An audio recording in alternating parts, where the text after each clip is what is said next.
கடவுள் நம்மீது வைத்திருக்கிற அந்த அன்பு எவ்வளவு யதார்த்தமானது. அத்தகைய அன்புக்கு இந்த தவக்காலத்தில் நீங்களும் நானும் எப்படி வாழ்வதற்கென்று அழைக்கப்பட்டிருக்கிறோம் என்பதையெல்லாம் சிந்தித்தோம், தியானித்தோம். இதோ இந்த நாளில், இரண்டாவது நாளிலே மீண்டுமாய் நம்முடைய ஆண்டவருடைய அன்பு எத்தகையது, எத்தகைய ஒரு வாழ்வுக்கு நம்மை வழிநடத்தி கொண்டிருக்கிறது என்பதை நாம் தொடர்ந்து சிந்திக்கவிருக்கிறோம். பிரியமானவர்களே, குறிப்பாக இன்றைய இந்த நாளில் நான் என்னுடைய கடவுளோடு எப்படிப்பட்ட ஒரு உறவை வைத்திருக்கிறேன், அதே போல என்னுடைய இந்த சமூகத்தில் வாழுகிற அந்த மக்களோடு எப்படிப்பட்ட ஒரு உறவு நிலையில் இருக்கிறேன் அப்படிங்கிறதை குறித்து நாம் தியானிக்கவிருக்கிறோம். ஒரு தாத்தாவும் பாட்டியும் இது போல் தவக்காலத்தில் என்ன பண்ணாங்களாம், ஒரு குழுவோடு சேர்ந்து டூருக்கு போனாங்களாம். அப்படி டூருக்கு போகிற பொழுது பல இடங்களில் இந்த தாத்தா பாட்டியால் இறங்க முடியல, ஏற முடியல. பேருந்திலே அமர்ந்து கொள்வார்கள். பேருந்திலே அமர்ந்து கொண்டு இருக்கின்ற பொழுது அவங்களுக்கு நிறைய இது கிடைக்கல. அதனால் பேருந்தில் உட்காந்துக்கிட்டு, ஓ இதுதான் அந்த கோவிலா, ஓ இதுதான் அந்த இடமா அப்படிங்கிற போல் 2 பேரும் கடந்து போயிட்டாங்க. ஒரு இடம் வருகிறது. பேருந்தில் இருக்கிற எல்லாருமே இறங்கி நல்லா சுற்றி பார்த்துட்டு வந்து ஏறி உக்காந்துட்டாங்க. உக்காந்த உடனே அந்த தாத்தா சொல்கிறாரு,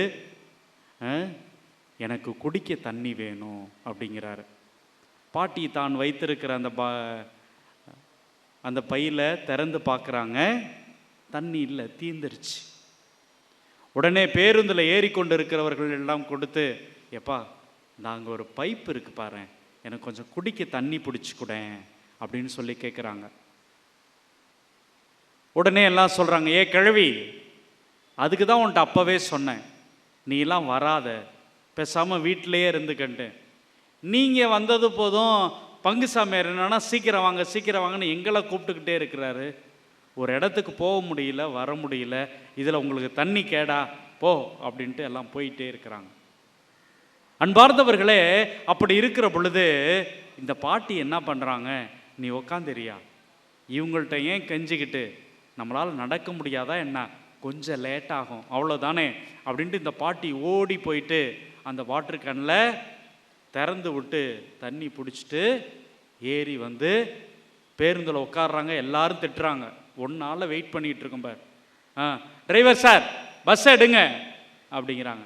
பஸ் நகர்ந்து கொண்டே இருக்கிறது, போய்கொண்டே இருக்கிறது. தாத்தா தண்ணி குடிக்கிறதுக்கு திறக்கிறாரு, வெறும் டப்பாவாக இருக்கு, வெறும் டப்பாவாக இருக்குது. என்னம்மா அப்படின்னோடனே அதுக்கப்புறம் தான் பார்க்குறாங்க, உள்ளே இருக்கிற மூடியை திறக்கவே இல்லை, மேல் மூடியை மட்டும் திறந்திருக்கிறாங்க. பிரியமானவர்களே, பல நேரங்களில் ஆலயங்களுக்கு போகிறோம், தியானங்களுக்கு போகிறோம், நிறைய இடத்துல பல்வேறு இதில் கலந்து கொள்கிறோம். என்ன தெரியுமா பிரச்சனை, நம்முடைய இதயத்தை நாம் திறப்பதே இல்லை. நம்ம ஏதோ ஒரு எண்ணத்தில் வந்துடுவோம். எங்கள் ஊரெல்லாம் எப்படி தெரியுமா, எங்கள் குடும்பத்திலலாம் எப்படி தெரியுமா அப்படின்னு எனக்குள் இருக்கிற அந்த எண்ணங்களை மட்டுமே வைத்து கொண்டு என்னை பற்றி மட்டுமே அங்கே பேச வேண்டும் அப்படிங்கிற ஒரு மனநிலையோடு கடவுள் பேசுவதை, கடவுள் எனக்கு இன்னைக்கு என்ன சொல்கிறாரு அப்படிங்கிற அந்த உணர்வை எல்லாம் மறந்துட்டு அப்படியே உக்காந்துட்டு போகும்போது, நீங்கள் எவ்வளவு ஆசையாக வந்தாலும் ஆர்வமாக இருந்தாலும் உங்களது உள்ளத்தை இதயத்தை திறக்கலைன்னு வச்சுக்கோங்களேன், ஒரு சொட்டு கூட உள்ளே போகவே போகாது. Praise the Lord, praise the Lord. பிரியமானவர்களே, அப்போது இன்றைய இந்த நாளில் முதல்ல நான் என்ன தெரிஞ்சுக்கணும், நான் இன்னைக்கு இதை கற்றுக்கணும், அதை கற்றுக்கணும், இதை இப்படி செய்யணும், அப்படி செய்யணும் அப்படிங்கிறத எல்லாத்தையும் முதல்ல தூக்கி போடுங்க. எனக்கு இன்னைக்கு கடவுள் ஏதோ ஒன்று சொல்வார், அதனால என்னுடைய காதுகளை திறந்து என்னுடைய கண்களை திறந்து நான் கவனிப்பேன். ஏதாவது ஒரு இடத்துல கடவுள் எனக்காக சொல்வார், என்னுடைய குடும்பத்துக்காக சொல்வார், அதை நான் இன்னைக்கு இருக்க பற்றிக்குவேன். பிரியமானவர்களே, ஏறக்குறைய பங்கு தந்தை எங்களுக்கு ஒரு 3 மணி நேரம் கொடுத்திருக்கிறார். ஜெபமாலை தொடங்கி கடைசியா திருப்பலி ஆசீர்வாதத்தோடு ஒரு 3 மணி நேரம். இந்த 3 மணி நேரத்தில் இருக்கிறதுமே நான் அப்படியே சேர்த்து வைத்து கொள்ள வேண்டும், அப்படியே எடுத்துட்டு போகணும். கண்டிப்பாக முடியவே முடியாது. ஏதோ ஒரு இடத்துல, ஏதோ ஒரு எண்ணத்தில் எனக்குள் விழுகிற அந்த விதையை நான் இறுக்கமாக பிடிச்சுக்கணும். கடவுள் எனக்கு இன்னைக்கு எதை சொல்கிறார், ஏன் சொல்கிறார் அப்படிங்கிறத நான் என்ன பண்ணணும்? இறுக்கமாக பிடிச்சுக்கணும். அவ்வளவுதான். அப்படிப்பட்ட ஒரு திறந்த உள்ளத்தோடு இருக்கிற பொழுதுதான் நாம் இந்த நாளிலை அனுபவிக்க முடியும், சுவைக்க முடியும். அன்பார்ந்தவர்களே, அப்படி இருக்கிற பொழுது இன்னைக்கு நான் எதை சிந்திக்கலாம் அப்படின்னு நினைக்கிறேன் அப்படின்னா, லூக்கா நற்செய்தி விவிலியம் வைத்திருக்கிறவர்கள் எடுத்துக்கலாம். 15ஆம் அதிகாரம். அந்த 15வது அதிகாரத்தில் 11 முதல் உள்ள இறை வார்த்தைகள். காணாமல் போன மகன் அப்படி நம்ம சொல்லலாம். காணாமல் போன மகன் ஓமை. ஃபாதர், இந்த கதையை நாங்கள் எவ்வளவோ தடவை கேட்டு இருக்கிறோம், பேசுன்னு பேசி தீர்த்திருக்கிறோம்.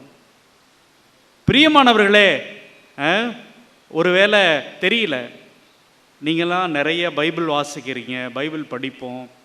நான் எப்பொழுதுமே என்ன பண்ணுவேன்னா, இங்கே ஒரு வசனம், அதில் 2வது வசனம் எடுங்க, இதில் 3வது வசனம் எடுங்க, அப்படி நான் போக மாட்டேன். ஏன்னு வச்சுக்கோங்களேன், ஒவ்வொரு இடத்திலும் கடவுள் அந்த சூழலுக்கு தகுந்தாப்புல ஒன்று சொல்லியிருப்பார். எப்படி அப்படின்னா, ஒரு பையன் என்ன பண்ணானா, நம்மளை போல் ஒரு நல்ல கத்தோலிக்க குடும்பத்தில் ஒரு பையன் என்ன பண்ணானா, வீட்டில் எப்போ பார்த்தாலும் காலையில் நல்லா தூங்கி 8 மணி போல் தான் எழுந்திரிப்பான்.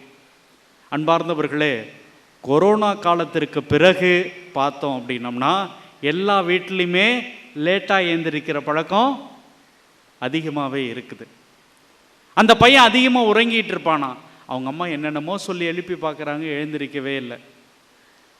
உடனே அவங்க சரி பைபிள்லாம் சொன்னாவது இந்த பையன் கேட்பான் அப்படின்ட்டு பையனை தொட்டு, மகனே உன்னுடைய படுக்கையை தூக்கி கொண்டு நட அப்படின்னாங்களாம். பைபிள் வார்த்தை தானே, அப்படியே சொன்னாங்களாம். உடனே அந்த பையன் என்ன சொன்னானா, அம்மா எனது நேரம் இன்னும் வரவில்லை அப்படின்னானா. பல நேரங்களில் அங்கே ஒரு வார்த்தை இங்கே ஒரு வார்த்தையை மட்டுமே எடுத்துக்கிட்டு பேசுறதுல இந்த சிக்கல் வருகிறது. இது என்னோட பர்சனல் இது. அதனால் நான் எப்பொழுதும் எப்படி எடுத்துக்குவேன்னா, ஒரு குறிப்பிட்ட பகுதியை எடுத்துக்கொண்டு அதில் கடவுள் என்ன சொல்கிறார், ஏன் அப்படி சொன்னார், யாருக்கு அப்படி சொன்னார், இதை ஏன் இப்படி பேச வேண்டும் அப்படிங்கிறது போல் நான் கொண்டு வருவேன். பிரியமானவர்களே, அந்த வகையில் இன்னைக்கு நம்ம இந்த காணாமல் போன மகன் இந்த ஓமையை உங்களோடு கூட சேர்ந்து சிந்திக்கலாம் அப்படின்னு நினைக்கிறேன். சேர்ந்தே வாசிக்கலாம். 11வது வசனம் வாசிங்க.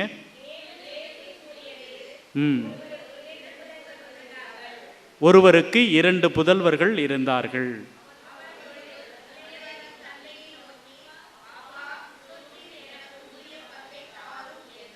பிரியமானவர்களே, இங்கே நல்லா கவனிக்கணும். இயேசு சூப்பராக கதை சொல்வார். இந்த கதை போல் எந்த திரைப்படங்களும் இல்லை. ஆனால் இதை தழுவி ஏராளமான திரைப்படங்கள் இன்னைக்கு வந்திருக்குது, வெற்றிகரமாக ஓடி இருக்குது. அந்த வகையில் இயேசு ஒரு கதை சொல்கிறார். அந்த கதையில் ஒருவருக்கு 2 புதல்வர்கள் இருந்தார்கள். நம்ம கதை சொன்னோம்னா என்ன சொல்லுவோம்? முதல்ல பெரியவன் அப்படி சொல்லுவோம். அன்பார்ந்தவர்களே, இவர் பெரியவனை விட்டுட்டு இளையவன் அப்பாவை நோக்கி, அப்பா சொத்துல எனக்கு உரிய பங்கை தாரும். எவ்வளவு தெளிவான வார்த்தைகள் பாருங்க. அவன் கேட்டதில் ஏதாவது தவறு இருக்குதாங்க? ஏதாவது தவறு இருக்குதா? எனக்கு உரிய பங்கை தாரும். நான் எக்ஸ்ட்ராலாம் கேட்கல, நான் எக்ஸ்ட்ரா கேட்கல. எனக்கு கொஞ்சம் சேர்த்து கொடுங்க, எனக்கு அதையும் கொஞ்சம் கொடுங்க, இதை கொஞ்சம் கொடுங்க, நான் உங்கள்கிட்ட பிறந்துட்டேன், நீங்கள் தான் அது வச்சுருக்கீங்களா, அப்படிலாம் கேட்கல. எனக்கு எதுவோ அதை மட்டும் கொடுங்க. எவ்வளோ கரெக்டாக இருக்கான் பாருங்க. எனக்கு உரிய பங்கை தாரும் என்றார். அவர் சொத்தை அவர்களுக்கு பகிர்ந்தளித்தார். அன்பார்ந்தவர்களே, அவன் தான் கேட்குறான். உடனே என்ன பண்ணுறாரு?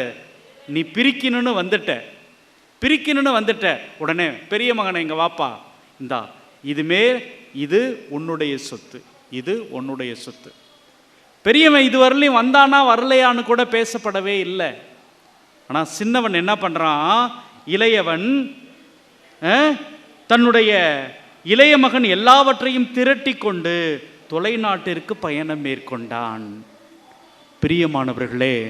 பிரியமானவர்களே, நீங்கள் ஒருவருடைய அன்பிலிருந்து விலகி போகிறீங்க, தூரமாக போறீங்க அப்படிங்கிறது அடையாளம் இதுதாங்க.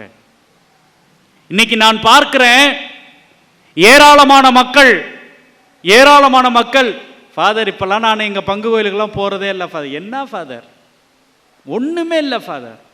ஆனால் நாங்கள் எங்கள் பக்கத்து வீட்டில் சும்மா ஒரு கீத்து கொட்டாய் போட்டு ப்ரேயர் நடத்துகிறார் பாஸ்டரு. என்னன்னா தெரியுமா ஃபாதர் நடக்குது? பிரியமானவர்களே, நான் மறுபடியும் சொல்லிக்கொண்டே இருப்பேன். ஏதோ அற்புதங்களுக்காக, அதிசயங்களுக்காக மட்டுமே நீங்கள் ஆலயங்களுக்கு செல்கிறீர்கள் என்றால் நீங்கள் கடவுளுடைய மகனோ மகளோ அல்ல. Praise the Lord. Praise the Lord. Praise the Lord. பிரியமானவர்களே, அது அப்படி தெரியும். அப்போ இங்க என்ன அப்படின்னா, சொத்தை பிரித்து கொண்டு அவங்க தூரமாக போய்விடுகிறான். பல நேரங்கள்ல நாம அப்படித்தானே வாழ்ந்து கொண்டு இருக்கிறோம். கடவுளை விட்டு தூரமாக போயிடுறோம், தொலைவில் போயிடுறோம். இங்க நம்ம குடும்பங்களில் பார்க்கிறோம், நம்முடைய மகனோ மகளோ ஒரு சிலர் தான் சொல்லுவாங்க, ஏப்பா நீ இங்கேயே இருப்பா, என் பக்கத்திலே இருப்பா, 10,000 ரூபா சம்பளம் வாங்கினா கூட போதும், அதை வச்சுட்டு மகிழ்ச்சியாக இருக்கலாம், நீ லட்சமாக சம்பாதிக்க வேண்டாம், வெளிநாட்டுக்கெல்லாம் போக வேண்டாம், எங்கள் கூடவே தங்கியிரு. அது ஒரு வாழ்க்கை, அது ஒரு பிரியமானவர்களே. ஆனால் இன்னைக்கு நிறைய இடத்துல நிறைய பேர் பணம்ட்டு ஒழுங்கா அன்பு செய்கிறதுக்கே நேரம் இல்லை. அந்த மனைவி பகலில் வேலைக்கு போயிடுவா, கணவன் இரவில் வேலைக்கு போயிடுவாங்க. அந்த குழந்தைங்க அம்மா அப்பாவை சேர்ந்து பார்க்கறதுக்கு வாய்ப்பே இல்லாமல் போய்விடும். அந்த குழந்தைகள் எப்படி நல்லவர்களாக அன்போடு இருக்கிறவர்களாக வளருவாங்க? மொபைலை தான் நோண்டிக்கிட்டு இருப்பாங்க, மொபைலை தான் நோண்டிக்கொண்டே இருப்பார்கள். பிரியமானவர்களே, இன்னும் நம்ம நல்லா பார்த்தோன்னு வச்சுக்கோங்களேன், எப்பொழுது நீங்கள் ஒருவரை அன்பு செய்ய மறந்து அவங்க மீது கோபப்படுறீங்களோ கத்த தொடங்கிடுவீங்க. ஏன் கத்துறீங்க? உங்கள் பக்கத்தில் தான் இருப்பாங்க. இப்போ அந்த அம்மா எனக்கு முன்பாகத்தான் இருக்கிறாங்க, அம்மா நல்லா இருக்கிறீங்களா அப்படின்னாலும் அவங்க காதில் விழுவோம். நான் கோபப்படுகிற பொழுது கை நீட்டி அவங்கள அப்படி இப்படின்னு சத்தம் போட்டு கத்தி திட்டுறேன். ஏன் திட்டுறேன்? நீங்கள் எப்பொழுது கோபப்படுகிறீர்களோ அப்பொழுது உங்களது உள்ளம், உங்களது மனசு அவங்கள்ட்ட இருந்து தூரமாக போயிடுது. அதனால தான் சத்தம் போட்டு பேசுகிறோம், கத்தி பேசுகிறோம். அவர்களிடமிருந்து நீங்கள் விலகி தூரமாக போயிடுறீங்க. பிரியமானவர்களே, இந்த இளைய மகன் எப்படி தந்தையை பார்க்காத அளவுக்கு, தந்தை பேசுவது கேட்காத அளவுக்கு, தந்தை தொட முடியாத அளவுக்கு அவன் என்ன பண்ணான்? தூரமாக போயிட்டான். இந்த ஆளுக்கு பக்கத்தில் உட்காந்துட்டேன்னா அதை செய்யாத, இதை செய்யாத, அப்படி வாழாத, இப்படி வாழாத, தொல்லை கொடுத்துக்கிட்டே இருப்பார். அதனால் தூரமாக போகிறான்.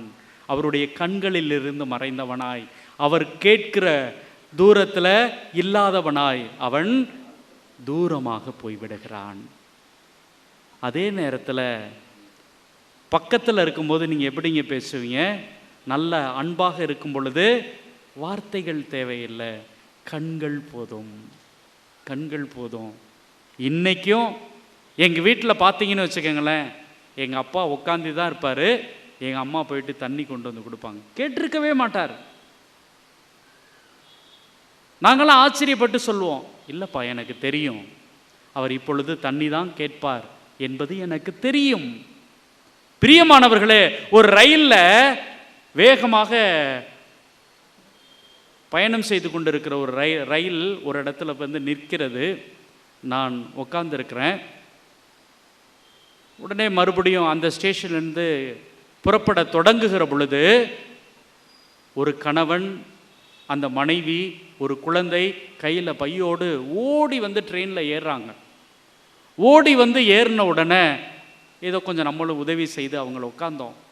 அந்த கணவன் எனக்கு அருகாமையில் அமர்கிறார், மனைவி அவர்களுக்கு எதிரே அமர்கிறார். அப்படி அமர்ந்து இருக்கிற பொழுது எனக்கு பக்கத்தில் உட்கார்ந்துருக்கிற பேசுகிறது எனக்கு கேட்குமா கேட்காதா? கேட்கும்ல. அவர் எதுவுமே பேசலை. அந்த மனைவி சொல்கிறா, okay, I am okay, I am all right. அவர் கண்கள் வழியாக மனைவியை பார்த்து கேட்கிறார், ஓகேவா, சரியா என்று கேட்பதை புரிந்து கொண்டு அறிந்து கொண்டு பதில் சொல்கிறார். நீங்கள் எப்பொழுது அன்பு செய்கிறீர்களோ, எப்பொழுது நேசிக்கிறீர்களோ, அப்பொழுது சத்தம் போட்டு கூட சொல்லணும் அவசியம் இல்லை. நீங்கள் பார்த்தாலே போதும், அன்பு செய்கிறவர்கள் உங்களை புரிந்து கொள்கிறார்கள். Praise the Lord, praise the Lord, praise the Lord. பிரியமானவர்களே, இங்க அந்த இளைய மகன் அப்பாவை விட்டு தொலை தூரம் கடந்து போய் விடுகிறான். அப்படி அவன் போயிட்டு அவன் இஷ்டத்துக்கு வாழ்றான். இங்கே நம்முடைய குழந்தைகள் விரும்புவது அதை தானே. ஏன் நிறைய பேர் அம்மா அப்பா விட்டு தூரமாக போகணும், இல்லை மனைவியை விட்டு தூரமாக போகணும், கணவனை விட்டு தூரமாக போகணும், பங்கு சாமியார் கண்ணில் அகப்படக்கூடாது, தாத்தா பாட்டிக்கு எல்லாம் பெரிய தொல்லை அப்படின்னு நினைக்கிறாங்கன்னா, அவங்க விருப்பப்படி எப்படி வேண்டுமானாலும் வாழ வேண்டும். அதானே பிரியமானவர்களே, உங்க குடும்பத்தில் இல்லை நீங்களோ இல்லை நானோ யாரோ ஒருவருடைய கண் பார்வையிலிருந்து விலகி போகிறேன் என்றால் ஏதோ தவறு செய்கிறேன் என்ற அர்த்தம். எப்பொழுது நீங்க பங்கு கோவிலுக்கு வராம ஏதோ ஒரு கோவிலுக்கு அப்படியே போயிட்டு சாமி கும்பிட்டுட்டு போயிருந்து நினைக்கிறீங்களோ, அப்ப ஃபாதர் கண்ணில் படாம நான் வாழணும்னு நினைக்கிறேனோ, அப்பொழுது நீங்கள் தவறு செய்கிறீர்கள், தவறு செய்கிறீர்கள். என்னால் சொல்ல முடியும். இன்னைக்கு ஃபோன் பயன்படுத்திக்கிட்டே இருப்பாங்க, குழந்தைகள் பேசிக்கிட்டே இருப்பாங்க. அவங்க அப்பா போய் பக்கத்தில் என்ன சொல்லுவாங்க, ஒரு நிமிஷம், என்னப்பா வேணும்? ஏன் அப்பா வந்து பக்கத்தில் நிற்கக்கூடாதா? அம்மா வந்து பக்கத்தில் நிற்கக்கூடாதா? அப்புறமா பேசுகிறேன். அப்போ எந்த ஒரு குழந்தை, எந்த ஒரு மகன், எந்த ஒரு இளைஞன், இளம்பெண் தங்களது அப்பா அம்மாவுக்கு தெரியாம போன் பேசணும்னு நினைக்கிறாங்களோ, அப்பொழுது அவர்கள் தவறு செய்கிறார்கள், தவறு செய்கிறார்கள். ஆம் பிரியமானவர்களே, அதுதான் தூரமா போறது, அதுதான் அங்கே தவறு செய்கிறது, தாறுமாறாக வாழ்கிறது. பிரியமானவர்களே, அப்போ என்ன பண்றான்? தவறுமான எல்லாம் முடிஞ்சதுக்கு அப்புறம் பஞ்சம் வந்துச்சு. இப்போ அப்பாவோட கேரக்டர் வருது. கேள்விப்படுகிறார், நாட்டில் பஞ்சம். என்னுடைய மகன் என்ன பண்ணிக்கிட்டு இருப்பான்? ஒரு சிலர் சொல்லுவாங்க, அவனுக்கு என்னங்கய்யா, அவன் தான் கை நிறைய காசு எடுத்துகிட்டு போனானே. கை நிறையா கூட இல்லை, பெட்டி நிறையா காசு எடுத்துகிட்டு போனானே. எல்லா சொத்தையும் விற்று தன்னுடைய கையில் நிறையா வச்சிருக்கிறானே, அதனால் எங்கேயாவது சாப்பிட்டுட்டு ரொம்பவே மகிழ்ச்சியாக இருப்பான். அவனா பஞ்சத்தில் இருப்பான். பிரியமானவர்களே, ஆனால் அப்பாவுக்கு தெரியும், அப்பாவுக்கு தெரியும். ஒருவேளை இங்கே வந்திருக்கிற நம்மள பலர் நல்ல ஆடை அணிந்திருக்கலாம், சென்ட்லாம் கூட போட்டுட்டு வந்திருக்கலாம். உங்களுக்கு தான் தெரியும் எவ்வளவு கடன் வாங்கிக்கிட்டு பதில் சொல்ல முடியாமல் வேதனைப்பட்டு கொண்டிருக்கிறீர்கள் என்று. ஒரு பெரிய காரில் வந்து இறங்கியிருக்கலாம், ஆட்டோவில் வந்து இறங்கியிருக்கலாம். மற்றவங்களாம் இவங்கெல்லாம் அப்படின்னு சொல்லியிருப்பாங்க. ஆனால் உங்களுக்கு தான் தெரியும் எவ்வளோ கஷ்டப்படுறீங்க, எவ்வளோ வேதனைப்படுகிறீர்கள் என்று. பிரியமானவர்களே, இங்க என்ன நம்ம முக்கியமா கவனிக்கணும்னா, அந்த தந்தை பஞ்சம் வந்த உடனே அவருக்கு தெரியும், என்னுடைய பையன் நான் இருக்கும்போதே எப்படி செலவு பண்ணான், இப்போ நானும் இல்லைங்கும் போது அந்த பணத்தை எப்படியெல்லாம் செலவழித்து அவன் துன்பப்பட்டு கொண்டிருப்பான். போய் சாப்பிட்றாரு, சாப்பாடு இறங்கலை, தூங்குன்னு நினைக்கிறாரு, தூக்கம் வரலை. எப்பொழுது பார்த்தாலும் இளைய மகனை யோசித்து கொண்டே இருக்கிறார். சில நேரத்தில் இந்த மூத்த மகன் கூட கோவப்பட்டிருப்பான், என்னப்பா எப்போ பார்த்தாலும் அவனை பற்றியே நினச்சிக்கிட்டு இருக்கிறீங்க, நீங்களா அவனை போக சொன்னீங்க, அவன் தானே போனான் என்றெல்லாம் சொல்லிக்கொண்டே இருப்பான். அன்பார்ந்தவர்களே, அப்படி இருக்கும் பொழுது வறுமையில் வாடுறான். அவன் அந்த பன்றிகள் சாப்பிட்ற உணவை கூட அவனுக்கு கொடுக்கறதுக்கு யாருமே இல்லை. 17வது வசனம் வாசிங்க மறுபடியும். எனக்கு இந்த அறிவு தெளிந்தவராய் அப்படிங்கிற இந்த வார்த்தை மட்டுமே போதும். இந்த ஒரு வார்த்தையை மட்டும் வச்சுக்கிட்டு இன்னைக்கு ஏறக்குறைய ஒரு 5 மணி நேரம் கூட பேசலாம். அவ்வளோ விஷயம் இருக்கு. வாட் இஸ் அறிவு தெளிந்தவனாய்? அறிவு தெளிகிறதுனா என்ன? அறிவு என்றால் என்ன? எது நல்லது, எது கெட்டது அப்படிங்கிறது. பிரியமானவர்களே, அறிவை நாம் எப்படி கற்றுக்கொள்கிறோம், புரிந்து கொள்கிறோம், தெரிந்து கொள்கிறோம்? சொல்லுங்க பார்க்கலாம். ஞானமா? அறிவு. சில நேரத்தில் நம்ம பதிலெல்லாம் எப்படி தெரியுமா சொல்லுவோம்? யாராவது ஒருத்தவங்க ஒரு வார்த்தையை சொல்லுவாங்க, அதை முடிப்போம். நம்ம அப்படி இல்லை, நம்ம யோசித்து தனியாக சொல்லணும். எப்படி? ஒவ்வொருவரும் ஒரு செய்தியை எப்படி தெரிந்து கொள்கிறோம்னா, ஐம்புலன்கள் வழியாக. ஒரு குழந்தை பிறக்குது, எடுத்தோன்னே அது அறிவோடு இருக்கிறது இல்லை, கண்கள் வழியாக பார்க்குது. இது விளக்கு, இது திவ்ய நற்கரணை, இது கேமரா, இது லைட்டு, இப்படின்னு யாரோ ஒருவர் சொல்லி தருகிற பொழுது கண்கள் வழியாக பார்த்து அடுத்த முறை அதை பார்க்கிற பொழுது இது விளக்கு அப்படின்னு சொல்லுது. அப்ப கண்கள் வழியாக, காதுகள் வழியாக. இந்த குரல் ஃபாதருடைய குரல், இந்த குரல் அம்மாவுடைய குரல், இந்த குரல் அப்பாவினுடைய குரல், இது பாட்டு, இது பேச்சு, கேட்பதன் வழியாக. அடுத்தது சுவைப்பதன் வழியாக. ஒரு முறை நம்ம ஏதாவது ஒரு உணவை எடுத்து சுவைக்கிறோம் அப்படின்னம்னா, இது உப்பு, இது இனிப்பு, இது கசப்பு, அப்படி. அடுத்தது தொடுவதன் வழியாக. இது சுடும், இது குளிர்ச்சியாக இருக்கிறது, இது வெப்பமாக இருக்கிறது, இது மரக்கட்டை, இது யாரோ ஒருவருடைய உடல், இது மரம், இது செடி. தொடுவதன் வழியாக, தொடுவதன் வழியாக, பார்ப்பதன் வழியாக, முகந்து பார்ப்பதன் வழியாக. இது வாசனை, இது மல்லிகைப்பூ, யாரோ ஒருத்தவங்க நல்ல சென்ட் போட்டு வந்திருக்காங்க, ஏதோ ஒன்று துர்நாற்றம் வீசுகிறது.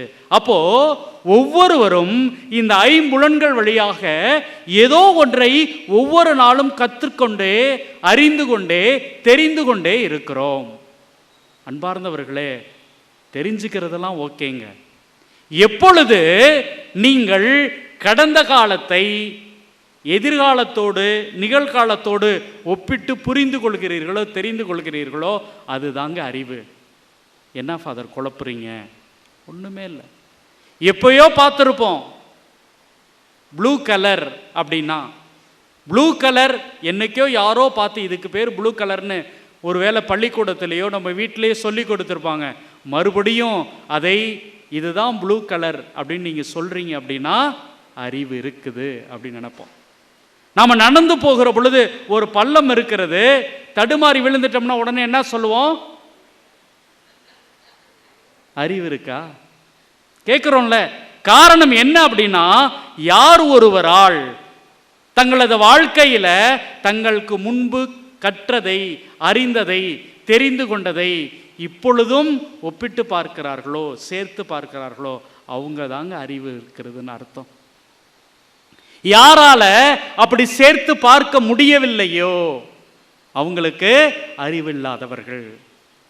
இன்னும் தெளிவா சொல்ல போனோம்னா, ஒரு பைத்தியத்தால பழையதை நாளைக்கு நடப்பதை உணர முடியாது. ஒருவேளை அவர்களுக்கு சரியான தெளிவான அறிவில்லாதவர்களுக்கு எதை கேட்டாலும் சரியாக சொல்ல தெரியாது.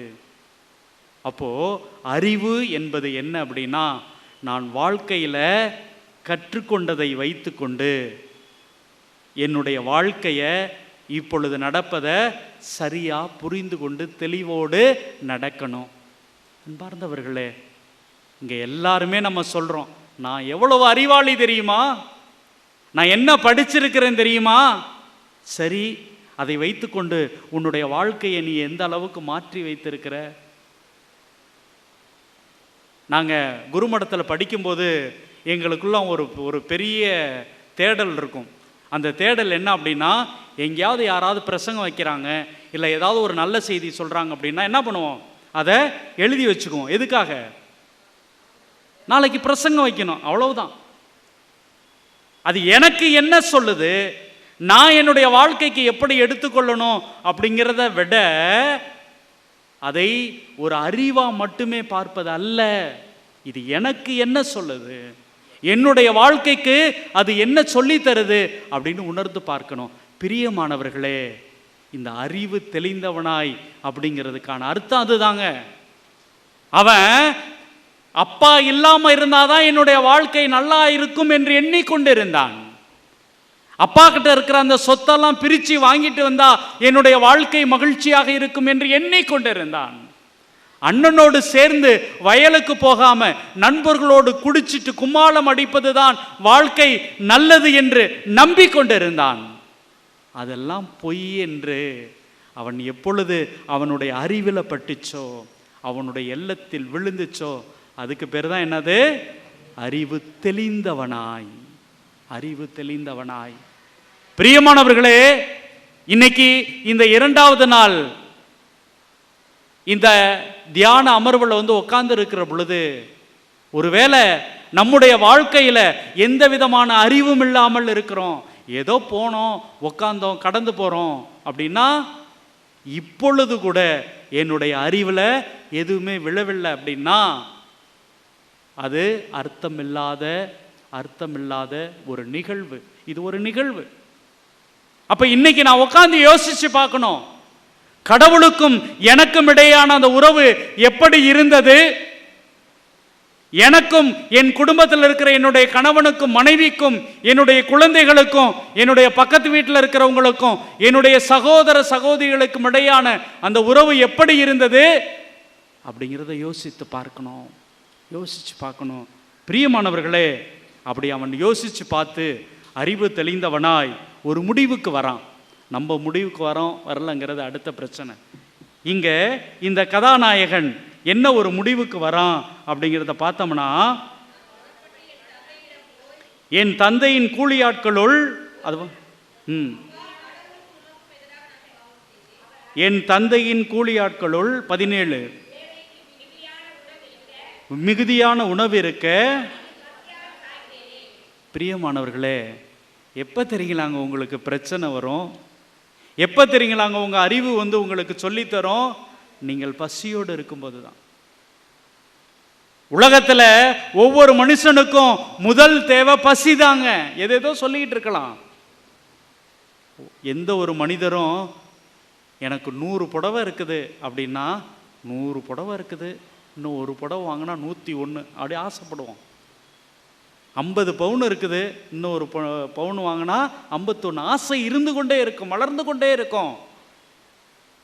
டோல்கேட்டுக்கிட்ட எனக்கு ஒரு வீடு இருக்குது, மதுரை ரோட்டில் ஒரு வீடு இருக்குது, சுப்பிரமணியபுரத்தில் ஒரு வீடு இருக்குது, அப்படியே கொஞ்சம் வெளியில் போயிட்டு நல்லா காற்று வாங்குற மாதிரி ஒரு வீடு இருந்தால் நல்லாயிருக்கும். ஆசை இருந்து கொண்டு தான் இருக்கும். அன்பானவர்களே, ஆனால் பசி என்பது வேற மாதிரிங்க. இன்னைக்கு இருக்கிற குழந்தைகள்லாம் பார்க்கிற பொழுது சாப்பிடுன்னு ஒவ்வொரு அம்மா அப்பாவும் கெஞ்சி கொண்டு இருக்கிறாங்க. அன்னைக்கு யோசிச்சு பார்த்தோம்னா தெரியும், அம்மா இருக்க மாட்டாங்க, கிடைக்கிறத சாப்பிட்டுட்டு குழந்தைகள் பள்ளிக்கு ஓடிக்கொண்டே இருப்பார்கள், ஓடிக்கொண்டே இருப்பார்கள். நீங்கள் பசியோடு இருக்கிற பொழுது உங்களது உடல் சொல்லும், நீ எதையாவது சாப்பிடு. உங்கள் உடல் உங்களுக்கு உணர்த்தி கொண்டே இருக்கும். அதுக்கு வழி இல்லை அப்படிங்கிற பொழுது உங்களது வாழ்க்கை ஒரு மிகப்பெரிய தேடலாக இருக்கும். அன்பானவர்களே, அப்படிப்பட்ட ஒரு தேவை அவனுக்கு ஏற்படுகிற பொழுது அவனுக்கு அறிவு வருது, ஞானம் வருகிறது. அதனால தான் வீட்டில் பெரியவங்க சொல்லுவாங்க, பட்னி போடு எல்லாம் சரியாயிரும். அவனை பட்னி போடு சரியாகும். அன்பார்ந்தவர்களே, அப்ப அவன் என்ன பண்றான்? என் புறப்பட்டு தந்தையிடம் போய், அப்பா, கடவுளுக்கும் உமக்கும் எதிராக நான் பாவம் செய்தேன். இனிமேல் நான் உம்முடைய மகன் எனப்பட தகுதியற்றவன். உம்முடைய கூலியாட்களுள் ஒருவனாக என்னை வைத்துக் கொள்ளும் என்பேன். பிரியமானவர்களே, இப்போ இவ்வளோ நேரம் நம்ம பேசியிருக்கோம், அறிவு தெளிந்தவன், அறிவு தெளிந்தவன், அறிவு தெளிந்தவன்.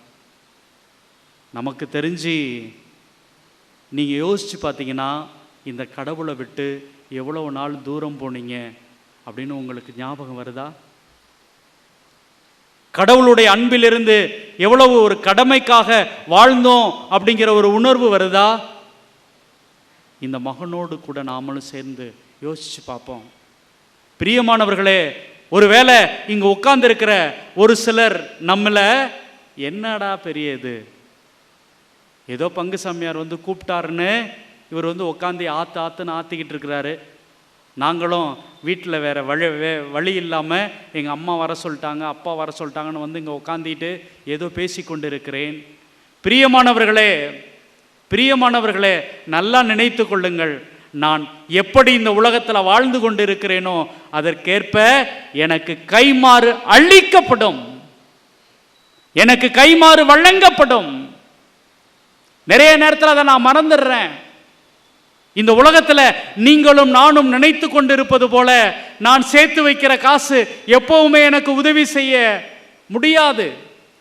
எத்தனையோ மனிதர்கள் பக்கத்தில் அலமாரியில் மாத்திரை வச்சிருந்திருப்பாங்க. இரவு எழுந்து அந்த மாத்திரையை போட முடியாமல் இறந்து போனவர்கள் நிறைய பேர். எவ்வளவோ விலையுயர்ந்த காரெல்லாம் வச்சிருப்பாங்க, ஆனா ஒரு 2 அடி நடந்து போய் வாழ்க்கையில சாதிக்க முடியாமல் அப்படியே படுத்த படுக்கையாக கிடக்கிற மனிதர்கள் நிறைய பேர். பிரியமானவர்களே, உங்களுடைய வயசு இருக்கும் பொழுதே, உங்களுடைய உயிர் இருக்கும் பொழுதே, உங்களால் நடந்து போக வாய்ப்பு இருக்கும் பொழுதே எதை தேடணுமோ, எதை புரிந்து கொள்ள வேண்டுமோ, எதை தெரிந்து கொள்ள வேண்டுமோ, எத்தகைய அறிவு வேண்டுமோ அதை தேடி தேடி கற்றுக்கணும். இல்லை அப்படின்னா என்னுடைய வாழ்க்கை மிக மிக மிக மிக கொடுமையானதாக அமைந்துவிடும். மறந்துடாதீங்க. அதுதான் சொன்னேன், அறிவு தெளிவு வேணும். இன்னைக்கு வந்து இங்க உட்காந்து சிரிச்சு பேசிட்டு கடந்து போயிடலாம், நகர்ந்து போயிடலாம். ஆனா என்னைக்காவது யோசிச்சு பார்க்கும்போது, ஐயையோ என்னால முடியலையே, என்னுடைய கடவுளுக்கு முன்பாக நான் நிற்பதற்கு எனக்கு வாய்ப்பு இல்லையே, என்னுடைய கடவுளுக்கு முன்பாக, இந்த சமூகத்துக்கு முன்பாக இவ்வளவு பெரிய குற்றவாளியாக நான் நிற்கிறேனே என்கிற ஒரு தேவை ஏற்படுகிற பொழுது, பிரியமானவர்களே, இந்த வாழ்க்கை மிக கொடுமையானதாக இருக்கும். எனக்கு நல்லா தெரியும், ஒரு சகோதரி பாவ சங்கீதனம் செய்யணும் அப்படின்னு சொன்னாங்க. உடனே நான் என்ன பண்ணேன், ஒவ்வொரு இடமாக ஃபாதரை கூப்பிடுறதுக்கு முயற்சி செய்து கொண்டு இருக்கிறேன். அப்போ நான் பிரதர். உடனே ஃபாதர் இருந்தால் வரேன்னு சொல்கிறாங்க, வரவே இல்லை. அந்த சகோதரி அப்படியே என்கிட்ட கெஞ்சுறாங்க, நான் கண்டிப்பாக செத்துருவேன், எப்படியாவது நான் ஒரு நல்ல பாவ சங்கீதனை செய்யணும், பிரதர் ஒரு ஃபாதரை கூட்டிகிட்டு வாங்க அப்படின்னு சொன்னாங்க. பிரியமானவர்களே, நீங்கள் நம்புறீங்களோ இல்லையோ, எனக்கு என்ன பண்ணுறதுன்னு தெரியாமல் அந்த வீட்டுக்கு நான் போனேன். அவங்க அழுது கொண்டே இருந்தாங்க. நான் கண்டிப்பாக ஒரு பாவ சங்கீதனம் பண்ணணும், கூப்பிடுங்கன்னு அவங்க சாகும்போது சொன்னது எனக்கு இன்னும் மறந்து போக முடியல. நான் ஒரு குற்றவாளியாக, ஒரு பாவியாக சாகிறேன் அப்படின்னு சொல்லிட்டு இறந்துட்டாங்க. பிரியமானவர்களே, ஒருவேளை அப்படிப்பட்ட ஒரு வாழ்க்கை எனக்கு அமைஞ்சிரலாம், சாத்தியம் இருக்கிறது. ஒரு நேரம் எனக்கு கொடுக்கப்படுகிற பொழுது, ஒரு வாய்ப்பு எனக்கு கிடைக்கிற பொழுது அதை நான் சரியாக பயன்படுத்திக்கணும். இங்க அவன் அதை தான் செய்யறான். அன்பார்ந்தவர்களே, அவனோடு கூட சேர்ந்து நாமும் பயணிக்கிறோம்னு வச்சுக்கோங்க. இப்ப அப்படியே அப்பாவை காட்டுறோம். அப்பா என்ன பண்றாரு, மகன் என்ன பண்றான்னு தெரியல, சாப்பிடல, தூங்கல, எட்டி எட்டி பார்த்து கொண்டே இருக்கிறார். வாசல்ல வந்து, கேட்ல வந்து, தூரமாக வந்து கொண்டிருக்கிறான். பிரியமானவர்களே, இங்க நீங்க நல்லா கவனிக்கணும். இவன் போய் எவ்வளவு நாள் ஆகுது? எப்படியும் குறைஞ்சது ஒரு 2 வருஷம் 3 வருஷம் கூட ஆயிருக்கும். அவன் ஒழுங்கா குளிச்சிருக்க மாட்டான். அவனுடைய மேல பன்னி நாத்த அடிக்கும், தவிடு நாத்த அடிக்கும், அசிங்கமாக இருப்பான். ஆனா அவங்க அப்பா அவனை கண்டு கொண்டார். Praise the Lord, praise the Lord. பிரியமானவர்களே, எப்பொழுது அறிவு தெளிந்தவனாய் நான் என்னுடைய தந்தையை, என்னுடைய அப்பாவை, என்னுடைய கடவுளை நான் தேடி வருகிறேனோ, அப்பொழுது நான் தூரமாக வருகிற பொழுதே என்னை கண்டுகொள்கிற தெய்வமாக இருக்கிறார். என்னுடைய கடவுள் என்னை கண்டுகொள்கிற கடவுளாக இருக்கிறார். சில நேரங்களில் நாங்கள் இது போல நற்செய்தி கூட்டத்துக்கு போகிற பொழுது ஒரு சிலர் சொல்லுவாங்க, நான் நற்செய்தி கூட்டத்துக்கெல்லாம் வரல, எங்கள் அம்மாவை விட்டுட்டு போகலான்னு வந்தேன், எங்கள் அப்பாவை விட்டுட்டு போகலான்னு வந்தேன், சும்மா வேடிக்கை பார்க்க வந்தேன், சும்மா மைக் செட்டு போடுறதுக்கு வந்தேன். அப்படியே கேட்டேன், நான் வாழ்க்கையில் ஏதோ ஒன்று தவறு செய்து கொண்டே இருக்கிறேன் என்பதை உணர்ந்தேன் அப்படின்னு பகிர்ந்து கொண்டவர்கள் நிறைய பேர். பிரியமானவர்களே, நிறைய பேர். பிரியமானவர்களே, அன்பார்ந்தவர்களே, அவன் தூரமாக வந்து கொண்டிருக்கின்ற பொழுதே அந்த கடவுள், அந்த தந்தை அவனை பார்க்கிறார்.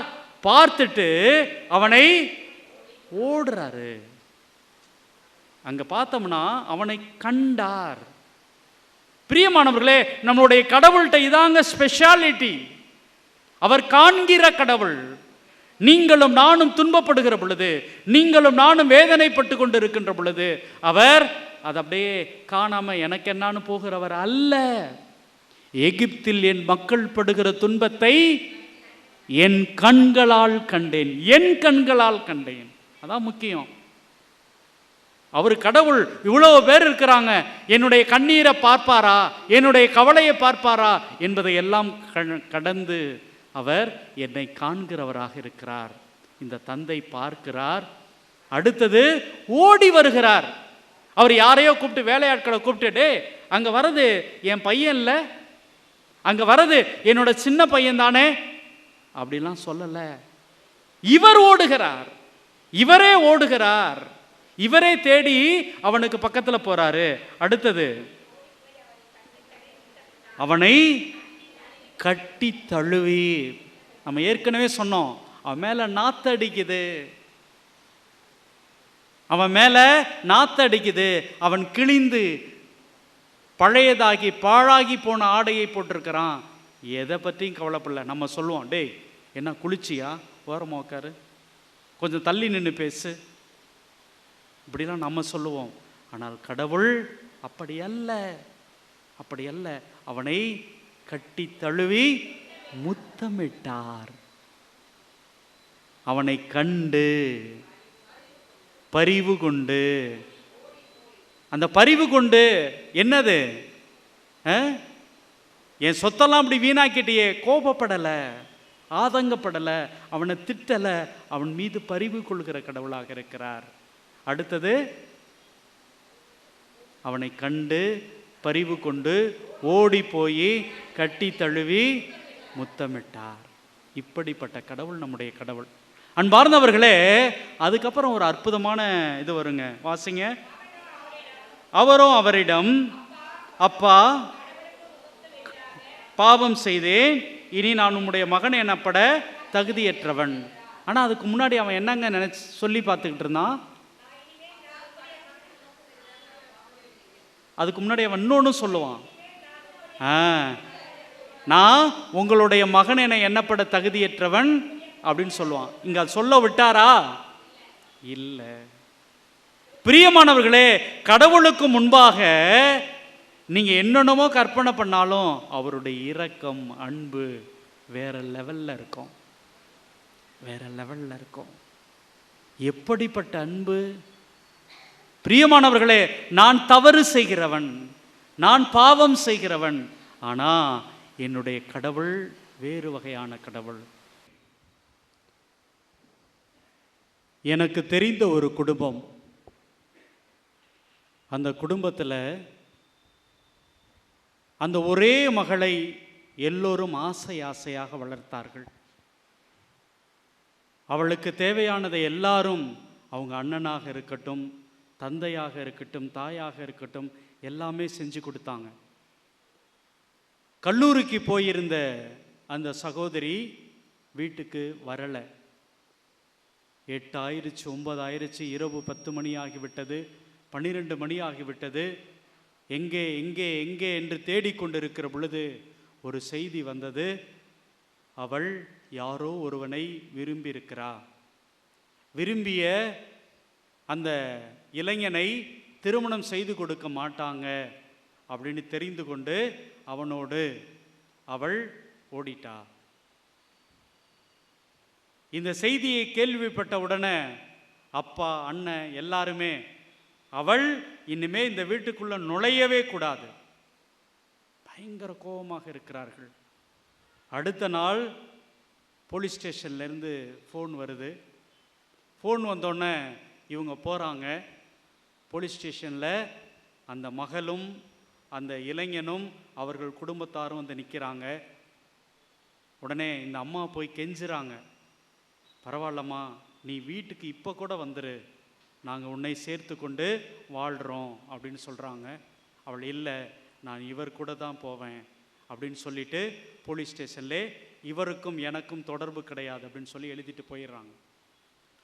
போன உடனே ஏற்கனவே இந்த ஊருக்கும் அந்த ஊருக்கும் இடையே பயங்கர பிரச்சனை இருக்குது. அந்த ஊரில் இருக்கிற இளைஞர்கள், பெரியவங்க எல்லாருமே என்னைக்காவது ஒரு நாளைக்கு அவனை சும்மா விடக்கூடாது அப்படின்னு சொல்கிறாங்க. இவரும் என்ன சொல்கிறாரு, என்னுடைய மகள் உயிரோடு வந்தாலும் சரி, பணமாக வந்தாலும் சரி, எனக்கு பிரச்சனை இல்லை, ஆனால் அவள் இனிமே இந்த ஊருக்குள்ளே நுழையவே கூடாது அப்படின்னு சொல்லிட்டாங்க. அன்பார்ந்தவர்களே, 2 வருடம், 3 வருடம், 4 வருடம், 5 வருடம் அப்பா கேள்விப்படுறாரு, என்ன உங்கள் மக ஒன்றும் அவ்வளோ சந்தோஷமாக இருக்கிற மாதிரி தெரிலங்க, ஏதோ 2 மகள் 2 குழந்தை இருக்குது போல, 2 பொம்பளை பிள்ளைங்க போல, என்னத்த சொல்றது. உடனே அப்பா என்ன சொல்வாரு, என்னை விட்டுட்டு போனால, என்னை கஷ்டப்படுத்திட்டு போனால, அவளுக்கு இதுவும் வேணும் இன்னமும் வேணும். பிரியமானவர்களே, ஏறக்குறைய ஒரு 5 வருடம் கழித்து ஒரு அதிகாலை நேரத்தில் அந்த மகள் தன்னுடைய மகளை அழைத்து கொண்டு இன்னொரு குழந்தையை கையிலே சுமந்து கொண்டு அப்பாவினுடைய வீட்டு வாசலில் வந்து நிற்கிறாங்க. அதுக்குள்ளே அந்த ஊர் முழுக்க செய்தி போயிருச்சு. ஓடி போனவ 5 வருஷம் கழிச்சு திரும்பி வந்துட்டா. அந்த வீட்டில் ஏதோ பெரிய பிரச்சனை நடக்க போகுது. ஏறக்குறைய எல்லாருமே அந்த வீட்டு வாசலில் காத்து கொண்டு நிற்கிறார்கள். என்ன நடக்குமோ என்று ஏங்கி கொண்டு எதிர்பார்த்து கொண்டு இருக்கிறார்கள். வீட்டுக்குள் இருந்த தந்தை வெளியே வருகிறார். வெளியே வந்தவர் தன்னுடைய மகளை பேர குழந்தைகளோடு இறுக்கமாக கட்டி பிடிச்சுக்கிறார். கட்டி பிடிச்சுக்கிட்டோன்னே அங்கே பக்கத்தில் இருக்கிறவங்க எல்லாம் சொல்கிறாங்க, ஆமாம், இவளை பற்றி என்னென்னமோ சொல்லிக்கிட்டு இருந்த, ஏதேதோ பண்ணிக்கிட்டு இருந்த, இப்போ என்னன்னா கட்டி பிடிச்சி செல்லம் கொஞ்சிக்கிட்டு இருக்கிறியா அப்படின்னு சொல்லுகிற பொழுது அப்பா தலை கீழே போட்டுக்கிட்டே இருந்து எழுந்து ஒரே ஒரு வார்த்தை சொல்கிறார், இவள் என்னுடைய மகள், இவள் என்னுடைய மகள். அன்பார்ந்தவர்களே, நீங்களும் நானும் அப்படிதான் நிறைய தவறு செய்திருக்கிறோம். இந்த கடவுளுக்கு பிடிக்காததை செஞ்சுட்டு ஓடி போயிருக்கிறோம். திரும்பி வருகிற பொழுது கடவுள் அணைத்துக் கொள்கிறார், ஏற்றுக்கொள்கிறார். Praise the Lord. பிரியமானவர்களே, இது நல்லா இருக்குங்க கேட்கறதுக்கு. கடவுள் நான் என்ன தவறு செஞ்சாலும் என்னை ஏத்துக்கிறாரு. என்னை பத்திரமா பார்த்துக்கிறாரு, எனக்கு ஆசீர்வாதம் கொடுக்கிறாரு, என்னோடு சமாதானம் செய்து கொள்கிறார். கேட்பதற்கு நல்லா இருக்குது. ஒன்று இருக்குது. ஏன் உன்னுடைய கணவரோடு நீ சமாதானமா இருக்கியா? உன்னுடைய மனைவியோடு நீ சமாதானமா இருக்கிறியா? உன்னுடைய மகனோடு மகளோடு உங்க அம்மா அப்பாவோடு நீ சமாதானமா இருக்கிறியா? அப்படின்னா அங்கதாங்க பிரச்சனை. பிரியமானவர்களே, நம்ம கோவிலுக்கு போவது ரொம்ப ஈஸி, பாட்டு கிளாஸ்ல இருக்கிறது ரொம்ப ஈஸி, பக்தியா ஜெபமால சொல்றது ரொம்ப ஈஸி, முழங்கால் போட்டு 3 மணி நேரம் நற்கருணைக்கு முன்பாக ஜெபிக்கிறது கூட ஈஸி. இங்கேருந்து வேளாங்கண்ணிக்கு நடந்தே போகிறது ரொம்ப ஈஸி, இங்கேருந்து பூண்டிக்கு நடந்து போவது இன்னும் ரொம்ப ஈஸி. ஆனால் என் வீட்டில் இருக்கிற எல்லோரையும் ஏற்றுக்கொண்டு வாழ்வது ரொம்ப கஷ்டம், ரொம்ப கஷ்டம். அன்பார்ந்தவர்களே, இந்த கதை சொல்லப்பட்டதற்கான நோக்கமே அதுதாங்க. இந்த கதையினுடைய ஹீரோ யாரு? மூத்த மகன் தான். மூத்த மகன் தான், இளையவன் கிடையாதுங்க. நம்ம இளையவனை பற்றி மட்டுமே பேசிட்டு கடந்து போயிட்டோம்னா இயேசு சொன்ன இந்த கதைக்கான முழுமை இங்கே நிறைவு பெறாது. அன்பார்ந்தவர்களே, அன்பார்ந்தவர்களே, என்ன அப்படின்னா, மூத்த மகன் வயல்ல இருந்து திரும்பி வருகிறான். 25வது வசனம். என்னதுன்னு கேட்கிறான். என்னன்னு கேட்கிறான். ஊழியன் என்ன சொல்றான்? உன்னுடைய தம்பி வந்துட்டான், அதனால உங்க அப்பா விருந்து கொண்டாடி கொண்டிருக்கிறார். பிரியமானவர்களே, 28வது வசனம்.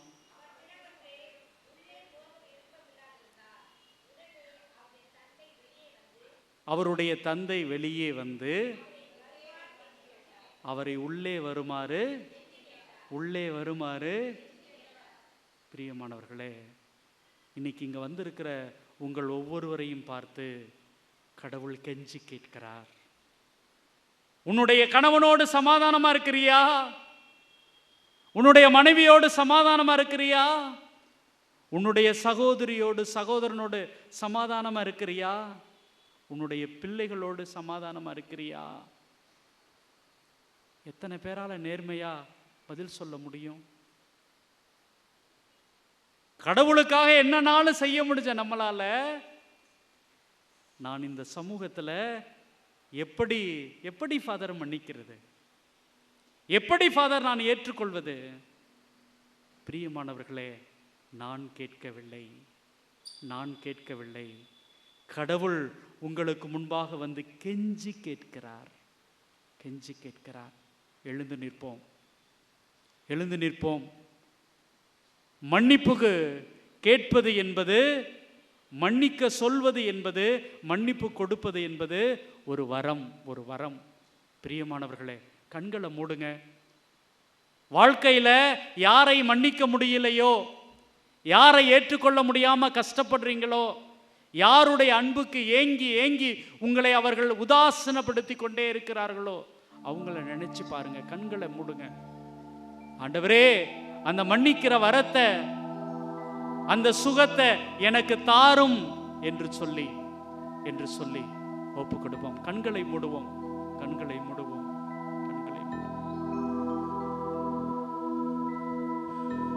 மன்னிக்க வரம் தாருமே,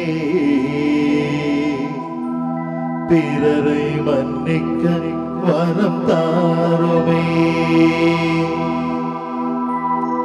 மன்னிக்க வரம் தாருமே, பிறரை மன்னிக்க வரம் தாருமே. அன்பார்ந்தவர்களே, இதோ அந்த மூத்த மகன் வயல்ல இருந்து திரும்பி வந்தவுடனே தன்னுடைய சகோதரனை மன்னிக்கின்ற அந்த மனமில்லாமல் இருந்தான். இந்த வீட்டுக்குள்ள நான் போகணுமா என்று சொல்லி வெளியே நின்று கொண்டிருந்தான். ஆம் பிரியமானவர்களே, இன்னைக்கு கடவுளோடு நாம சமாதானம் செஞ்சிட்டோம். ஆனா எத்தனை மனிதர்களோடு, எத்தனை இதயங்களோடு சமாதானம் செய்து கொள்ளாமல் நீங்களும் நானும் இங்கே நின்று கொண்டிருக்கிறோம். அவங்கள நினைச்சு பார்ப்போம். தொடர்ந்து இந்த பாடலிலே பங்கேற்போம்.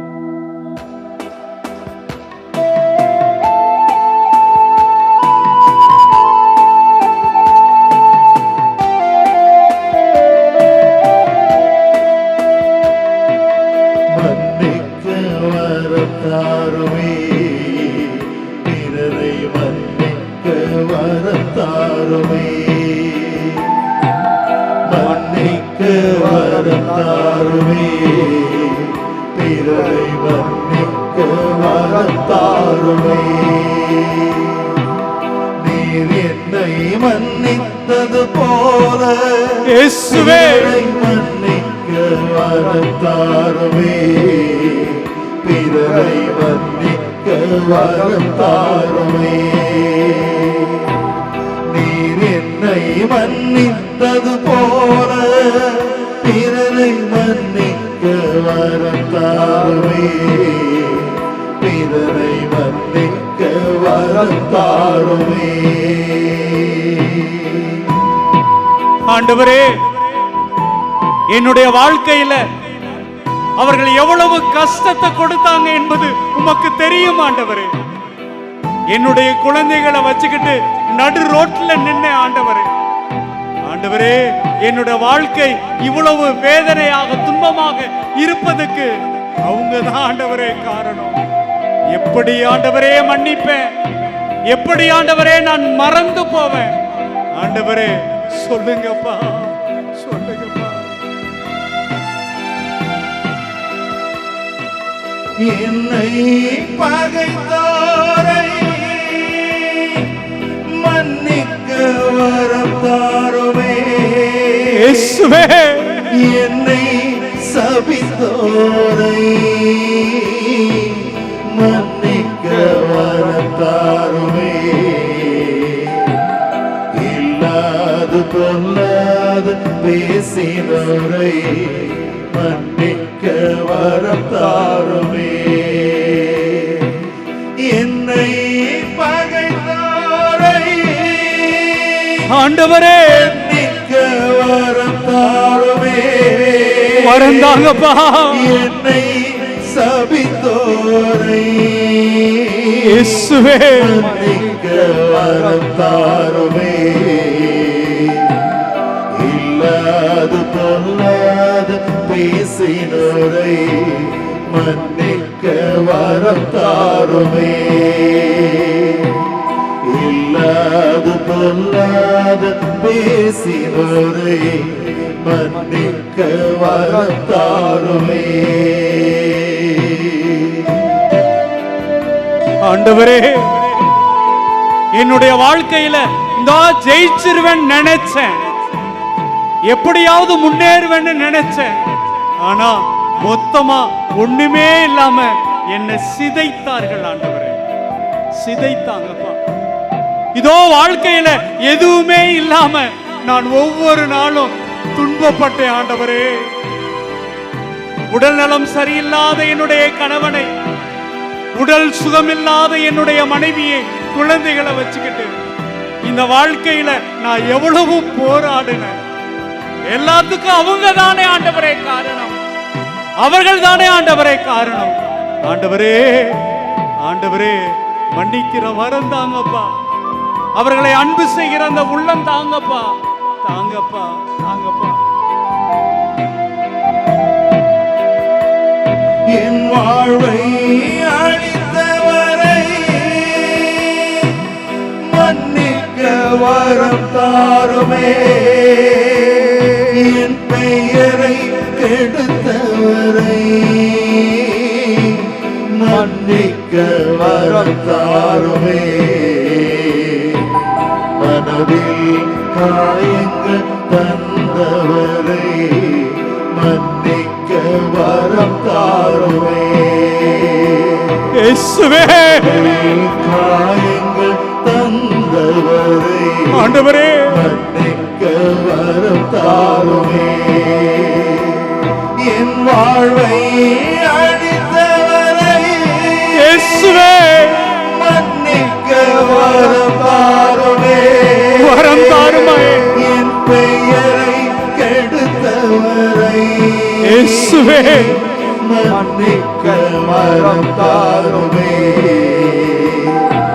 மனதில் காயங்கள் தந்தவரை மன்னிக்க வரம் தாருமே மனதில் காயங்கள் தந்தவரை மன்னிக்க வரம் தாருமே கரங்கள் ஏந்தி மன்னிக்க வரத்தாருமே இயேசுவே இயேசுவே மன்னிக்க வரத்தாருமே மன்னிக்க வரத்தாருமே பிறரை மன்னிக்க வரத்தாருமே நீர் என்னை மன்னித்தது போல மன்னிக்க வரத்தாருமே பிறரை மன்னிக்க வரத்தாருமே இரு கரங்கள் உயர்த்தி மன்னிக்க வரத்தாருமே மன்னிக்க வரத்தாருமே பிறரை மன்னிக்க வரத்தாருமே பிறரை மன்னிக்க வரத்தாருமே பிறரை மன்னிக்க வரத்தாருமே அன்பே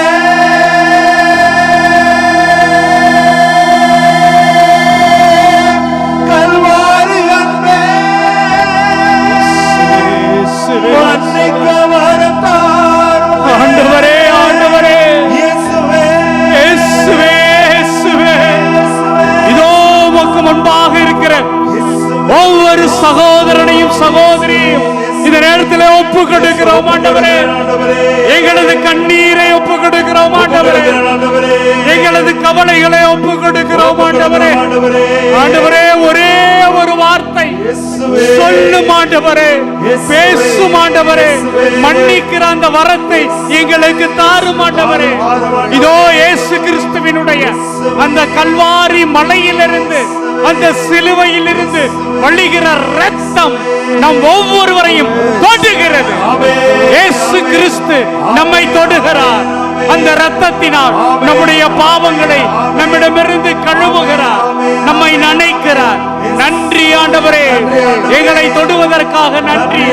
இதோ மன்னிக்கிற அந்த ஆற்றலை, மன்னிக்கிற அந்த சக்தியை யாரு நமக்கு எதிராக செயல்பட்டார்களோ அவர்களை ஏற்றுக்கொள்கிற அந்த வல்லமையை, அந்த வரத்தை, அந்த சக்தியை தருகிறார்.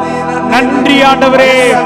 என்னை எதிர்த்தவருக்காக இதோ நான் மன்னிப்பு கேட்கிறேன், அவர்களை மன்னிக்கிறேன், அவர்களை ஏற்றுக்கொள்கிறேன்.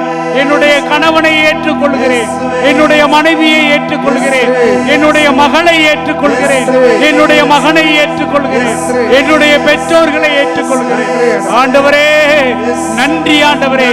என்னை மன்னித்ததற்காக நன்றி, என்னை ஏற்றுக்கொண்டதற்காக நன்றி, என்னை வழி நடத்தியதற்காக நன்றி ஆண்டவரே. நன்றி ஆண்டவரே. நன்றி ஆண்டவரே.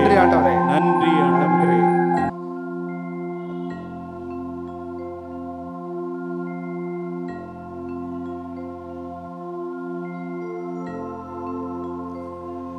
நிலையான புகழுக்குரிய தூய்மை மிகு நற்கருணைக்கு எல்லா காலமும் ஆராதனை புகழ் மாட்சி உண்டாக கடவது. நிலையான புகழுக்குரிய தூய்மை மிகு நற்கருணைக்கு எல்லா காலமும் ஆராதனை புகழ் மாட்சி உண்டாக கடவது. நிலையான புகழுக்குரிய தூய்மை மிகு நற்கருணைக்கு எல்லா காலமும் ஆராதனை புகழ் மாட்சி உண்டாக கடவது. உம்மை நாங்கள் ஆராதிக்கிறோம், உம்மை மகிமைப்படுத்துகின்றோம். உமக்கு கோடான கோடி நன்றி எடுக்கிறோம். அன்பாண்டவரே, நக்கரை வடிவிலே எழுந்தருளி எங்களையெல்லாம் ஆஸ்வதிக்கின்ற வல்ல தேவனே, தூய ஆவி அக்கினி அபிஷேகம் இந்த வளாகத்தில், இந்த மைதானத்தில் பொங்கி வருகிறது சாமி. நாங்கள் பாவிகள், குற்றம் பொறுத்தவர்கள், ஊதாரி பிள்ளைகள், எங்களை கண்ணோக்கி பாரும். ஊதாரி தந்தையாக, ஊதாரி மகனாக நீர் எங்களை அன்பு செய்கிறீர். அதற்காக உம்மை நாங்கள் போற்றுகிறோம். பாடல் வழியாக நாங்கள் உம்மை ஆராதிக்கிறோம்.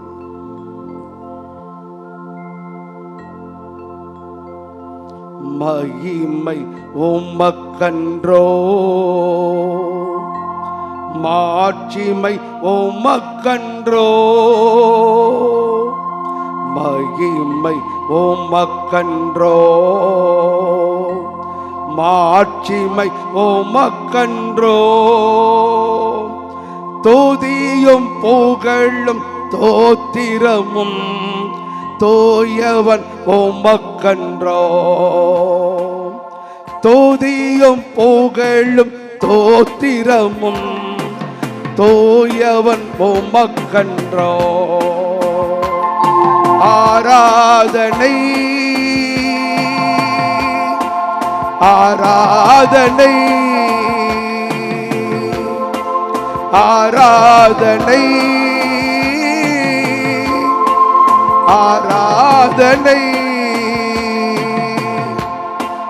அன்பர் இயேசுவுக்கே, அன்பர் இயேசுவுக்கே. விலையேற பெற்ற உம் இரத்தத்தால் விடுதலை கொடுத்தீ.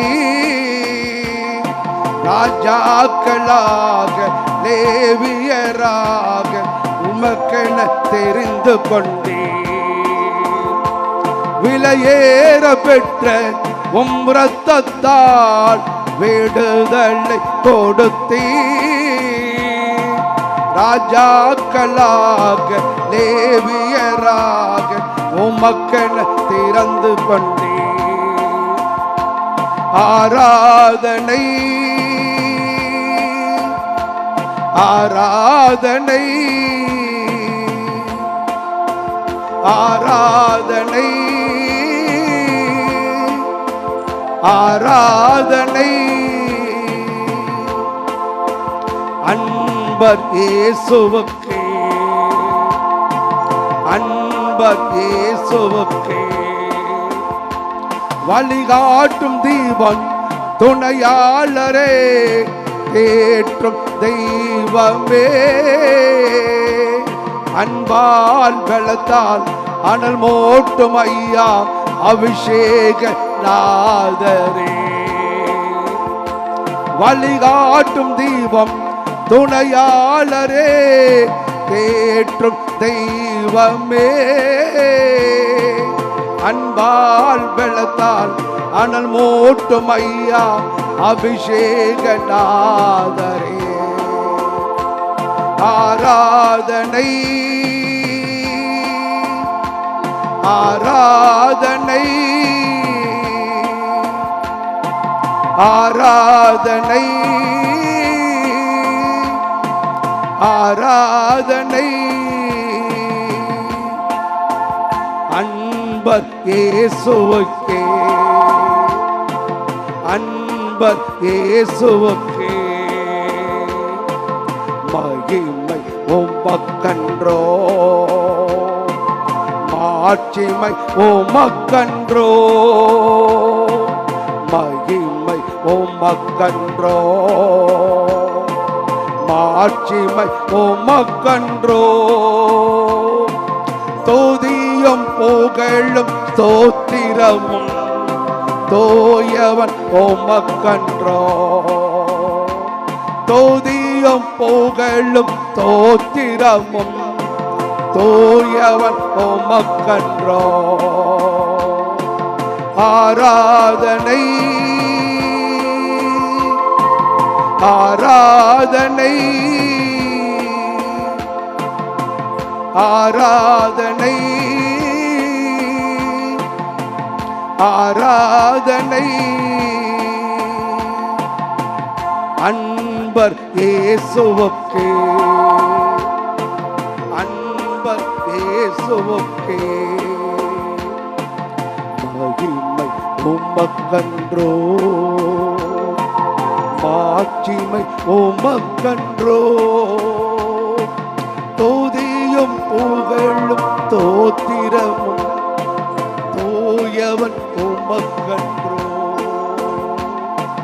துதியும் புகழும் தோத்திரமும் தூயவன் உமக்கன்றோ.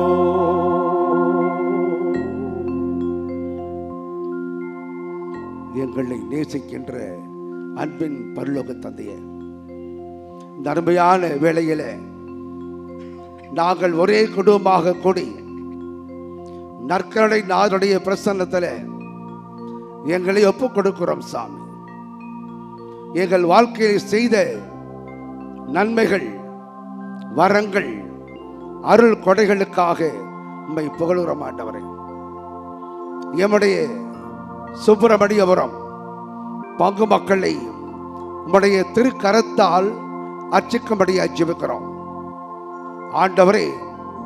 தவக்காலத்தில் சிறப்பான இந்த நாளில் தூய ஆவியின் அக்னிபிஷேகத்தை நிறைவாக உள்ளங்களில் ஊற்றும்படியாக உம்மிடத்தில் ஜெபிக்கிறோம். நாங்கள் கேட்பதற்கு மேலாகவே அனைத்து காரியங்களையும் அதிசயமாக அற்புதமாக எங்களுக்கு கொடுக்கிறீர் சாமி. அதற்காக இறைவா உமக்கு நன்றி கொடுக்கிறோம். எம்முடைய பங்கு உம்முடைய திருக்கரத்தால் அர்ச்சிக்கப்படுவதாக. அன்பான தேவனே, எம்முடைய பங்கில பணியாற்றிய குருக்களை எல்லாம் நினைத்து பார்க்கிறோம். முதல் பங்கு தந்தை அற்புத சாமி, அருள் தந்தை அருள் சாமி, அருள் தந்தை தேவராஜ், அவர் தந்தை தனிஷ்ராஜ் சந்திரன், அவர் தந்தை வெண்மணி சில்வஸ்டர், அருள் தந்தை லூயிஸ் பிரட்டோ, அவர் தந்தை ஜேம்ஸ் செல்வநாதன், அருள் தந்தை அருள்தாஸ், அருள் தந்தை ஆரோக்கியராஜ், அருள் தந்தை இன்னாசிமுத்து, அருள் தந்தை ஜான் பீட்டர் அடையனாகி என்னையும் ஆசிரித்து அர்ச்சித்து புனிதப்படுத்துகிறார். அன்பான தேவனே, எங்களுடைய உதவி பங்கு தந்தை பாஸ்துக்குரிய ஜோசப் இன்பராஜை கொடுக்கிறோம். நீரே இந்த பங்கில இவருடைய பணி அளவிட முடியாதது. ஆன்மீகத்திலும் கல்வியிலும் சிறப்பாக தந்தையர்கள் வளர்த்திருக்கிறார்கள். அதற்காக நன்றி கொடுக்கிறோம். இவர்களே இறந்த அர்த்தர்களுக்காக ஜெபிக்கிறோம். நித்திய பாற்றியும் முடிவில்லாத பாக்கியத்தையும் அவர் கொடுக்கும்படியாக ஜெபிக்கிறோம். அன்பானவர் வேளையில மாதா தொலைக்காட்சி அன்பளிப்பு கொடுக்கிறோம். ஆண்டவரே, கொரோனா நேரத்தில் எங்களுக்கு உதவிகரமாக இருந்தது மாதா டிவி என்பதை நாங்கள் மறந்துவிட முடியாது. ஒவ்வொரு நாளும் திருப்பலிகளும் ஆராதனைகளும் ஜெபமாலையும் பல்வேறு ஆன்மீக காரியங்கள் மாதா டிவியால் கொடுக்கப்பட்டது. இல்லத்திலிருந்தே நாங்கள் இதை அனுபவித்தோம், சுவைத்தோம். ஒவ்வொரு நாளும் பல இடங்களில் திருப்பலி கண்டோம். ஆண்டவரே, மாதா டிவி தொலைக்காட்சியை தொடர்ந்து ஆஸ்வதியும். இதற்காக உழைக்கின்ற அன்பு தந்தைகளுக்காக ஜெபிக்கிறோம். அன்பு தந்தை டேட் ஆரோக்கியத்தையும், அவர் தந்தை அடைக்கலராஜையும், அருள் தந்தை பவுலா ஜெயக்குமாரையும் இன்றைய நாளில் இறைவாத்திய குடும்பரை ஆஸ்வதியும். மேலும் சாமி, அவர் தந்தை ஜெனிட், அருள் தந்தை இமானுவேல் மரியான் இவர்களையும் நம்முடைய திருக்காலத்தை ஆட்சித்திரளும். பல்வேறு நிகழ்ச்சிகளை தொகுத்து இடைவிடாது போராடி பல்வேறு காரியங்களை செய்து நம்முடைய கத்தோலிக்க மக்களுக்காக, ஏன் பல்வேறு மக்களும் பார்க்கின்ற விதமாக மாதா தொலைக்காட்சி அமைந்திருக்கிறது. அதற்காக இறைவா உமக்கு நன்றி கூறுகிறோம். இந்தியா மட்டுமல்ல, அகில உலக நாடுகளும் மாற்றி வழியாக அவருடைய ஜெபத்தை உணர்கிறார்கள். நன்றி இருக்கிறோம். உங்களுடைய வல்லமை எங்களுக்கு தரும்படியாக ஜெபிக்கிறோம். அன்பான தேவனை, இந்த வேளையில எம்முடைய மறை மாவட்டத்தில் பணியாற்றி கொண்டிருக்கிற காவியம் கலைத்துறைமுகத்தை ஒப்புக் கொடுக்கிறோம். இதனுடைய தந்தை லியோ ஜான்சனை ஒப்புக் கொடுக்கிறோம். ஆண்டவரே, பல்வேறு அருட்தந்தையர்கள் துறைமுகத்திலே பணியாற்றிருக்கிறார்கள். நானும் அதை பணியாற்றிருக்கிறேன். இந்த தொலைக்காட்சி வழியாக பல்வேறு காரியங்களை அவன் மரமாட்டத்தில் எடுத்து மாதா தொலைக்காட்சியை கொடுப்ப வழியாகவும் பல்வேறு நிகழ்ச்சிகளை பலர்களை சென்று எடுத்து எம்முடைய மறை மாவட்டத்தில் தலை நிறைந்த ஒரு கலைத்துறமாக விழுவதைக் கண்டு இறைவா மக்கள் கொள்கிறோம். அன்பு தேவனே, இந்த வேளையில் என்னுடைய பங்கில் இருக்கின்ற மறையொளி அருசகோதரர்கள், பங்கு பேர உறுப்பினர்கள், பங்கு நிதிக்குழு உறுப்பினர்கள், அலுவலக பணியாளர்கள், மரியாயின் சேனையினர், விஞ்சதே பவுல் சபையினர், திரை சபையினர், ஜபக்குழு,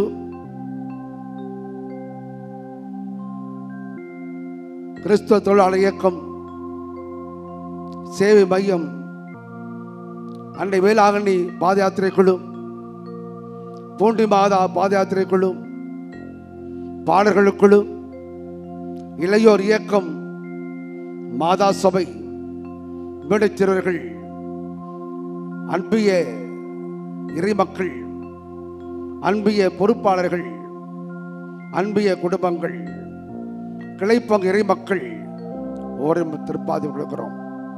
ஆண்டவரே, எல்லா சபைகளும் தங்களுடைய பணியை நேர்த்தியாக செய்வதில்லையாக தங்களுடைய பங்கேற்பை ஒரு நாள் கொடுத்துக் கொண்டிருக்கிறார்கள்.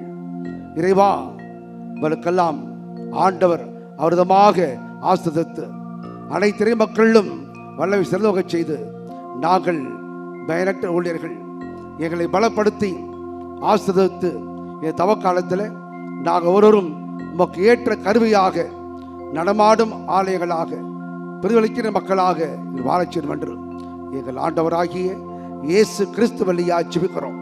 ஜீவனுள்ள நல்ல பிதாவே, ஆமென். திருமுகம் தேடி அர்ப்பணித்தேன் என்னையே, ஆராதனை துதி ஸ்தோத்திரங்கள் இயேசுவை உமக்கு தந்தே, ஆராதனை துதி ஸ்தோத்திரங்கள் இயேசுவை உமக்கு தந்தே. கரங்கள் தட்டி நாம் பாடுவோமா?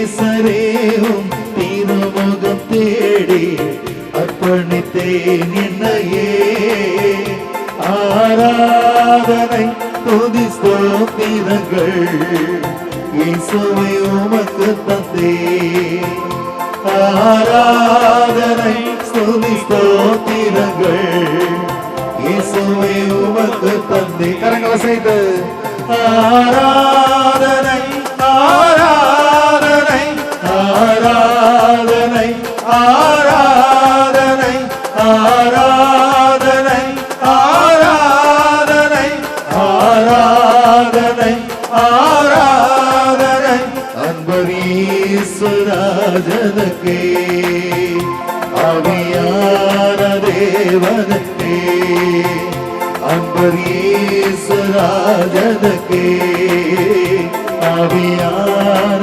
தேவனுக்கே.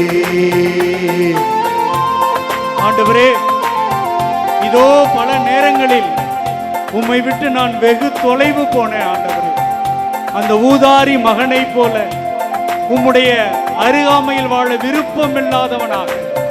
விருப்பமில்லாதவளாக என்னுடைய வாழ்க்கையை நான் நகர்த்தி கொண்டு தொலைந்து போனேன், தூரம் போனேன். ஆண்டவரே, இதோ திரும்பி வந்திருக்கின்ற ஆண்டவரே, என்னுடைய வாழ்க்கையின் ஒவ்வொரு நொடியும் ஒவ்வொரு நிமிடமும் உங்களது அருளால் உங்களது நினைவால் நிரப்பப்பட வேண்டும். ஆண்டவரே, ஆண்டவரே, என்னுடைய வாயிலிருந்து வருகிற ஒவ்வொரு வார்த்தையும் மற்றவர்களுக்கு மகிழ்ச்சியான செய்தியாக, மற்றவர்களுக்கு நல்ல செய்தியாக, மற்றவர்களுக்கு நம்பிக்கை கொடுக்கிற செய்தியாக மாறணும். ஆண்டவரே, மாறணும். ஆண்டவரே, மாறணும். ஆண்டவரே, இந்த நாளில் ஒவ்வொரு நிமிடமும் உந்தன் நினைவால் நிரம்ப வேண்டும். ஆமென். இந்த நாளில் ஒவ்வொரு நிமிடமும் உந்தன் நினைவால் நிரம்ப வேண்டும். என் வாயின் வார்த்தையெல்லாம் நிரக்காயமாற்ற வேண்டும். ஆமென். என் வாயின் வார்த்தையெல்லாம் நிரக்காயமாற்ற வேண்டும். ஆராதனை ஆராதனை ஆராதனை ஆராதனை ஆராதனை ஆராதனை ஆராதனை ஆராதனை அன்புநீசுராஜனுக்கே, ஆவியான தேவனுக்கே, அன்புநீசுராஜனுக்கே, கருணையே, ஆவியான தேவனுக்கே. ஆண்டவரே, இப்பொழுது நான் நினைச்சு பார்க்கிறேன், உங்க விட்டு எவ்வளவு தூரம் நான் போனவனாக இருக்கிறேன். ஆண்டவரே, என்னுடைய இதயம் இன்னைக்கு உன்னை ஏங்குதையா, உன்னோடு இணைந்து வாழணும், உன்னோடு சேர்ந்து இருக்கணும் அப்படின்னு துடிக்குதையா. ஆண்டவரே, என்னுடைய ஏக்கம் விருப்பம் எல்லாம் எல்லாம் இதோ என்னுடைய இதய துடிப்பாக மாறணும். ஆண்டவரே, இதோ இனிமேல் நான் வாழ்கிற வாழ்க்கை முழுவதும் உம்முடைய ஜெப வீரனாக, உம்முடைய ஜெபத்தை எடுத்து செல்கிற சகோதரியாக நான் மாறணும். ஆண்டவரே, என்ன ஆசீர்வதிங்கப்பா, என்ன ஆசீர்வதிங்கப்பா, என்ன ஆசீர்வதிங்கப்பா.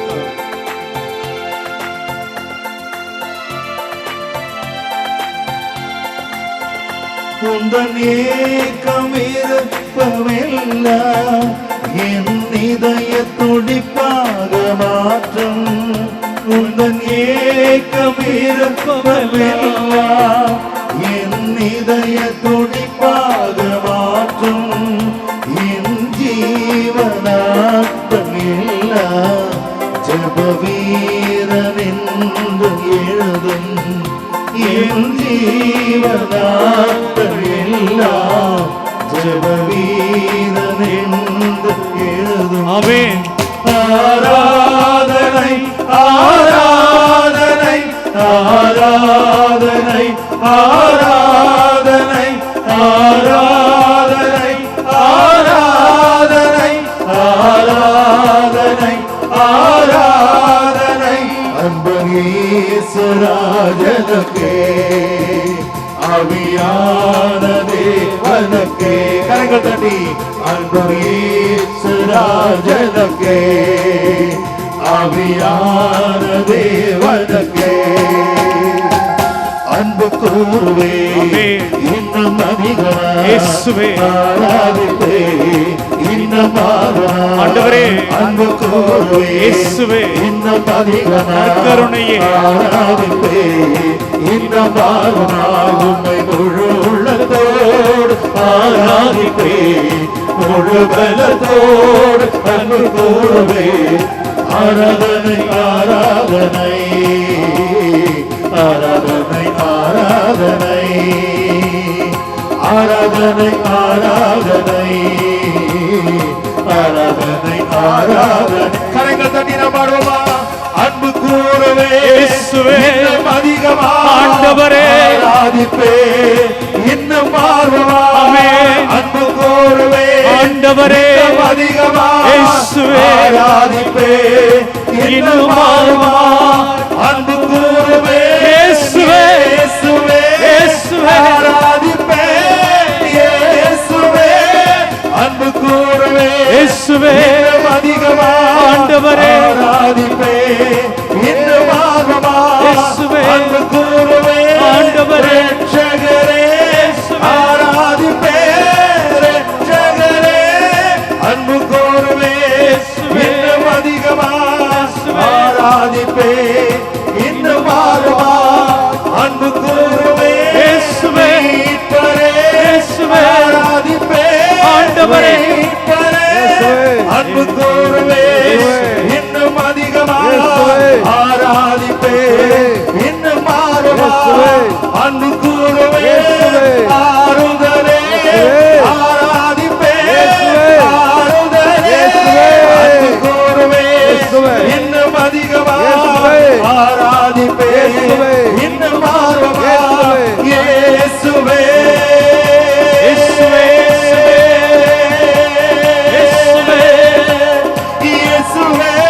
கர்த்தருடைய ஆண்டவரே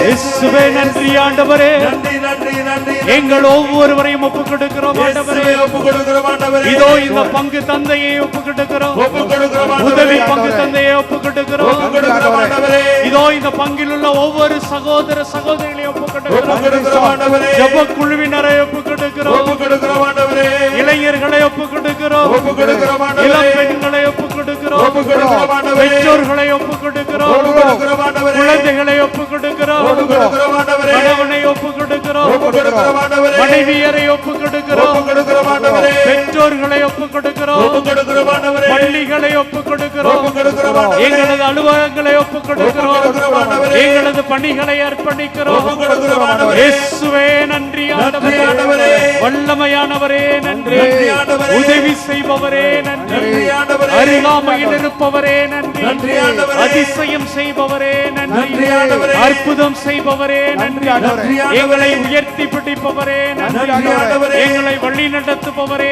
நன்றி நன்றி ஆண்டவரே ஒளியாக இருப்பவரே நன்றி வழியாக இருப்பவரே நன்றி நன்றி ஆண்டவரே சத்தியமாக இருப்பவரே நன்றி ஆண்டவரே உண்மையாக இருப்பவரே நன்றி ஆண்டவரே இயேசுவே நன்றி நன்றி ஆண்டவரே நன்றி ஆண்டவரே நன்றி ஆண்டவரே நன்றி ஆண்டவரே நன்றி ஆண்டவரே நன்றி ஆண்டவரே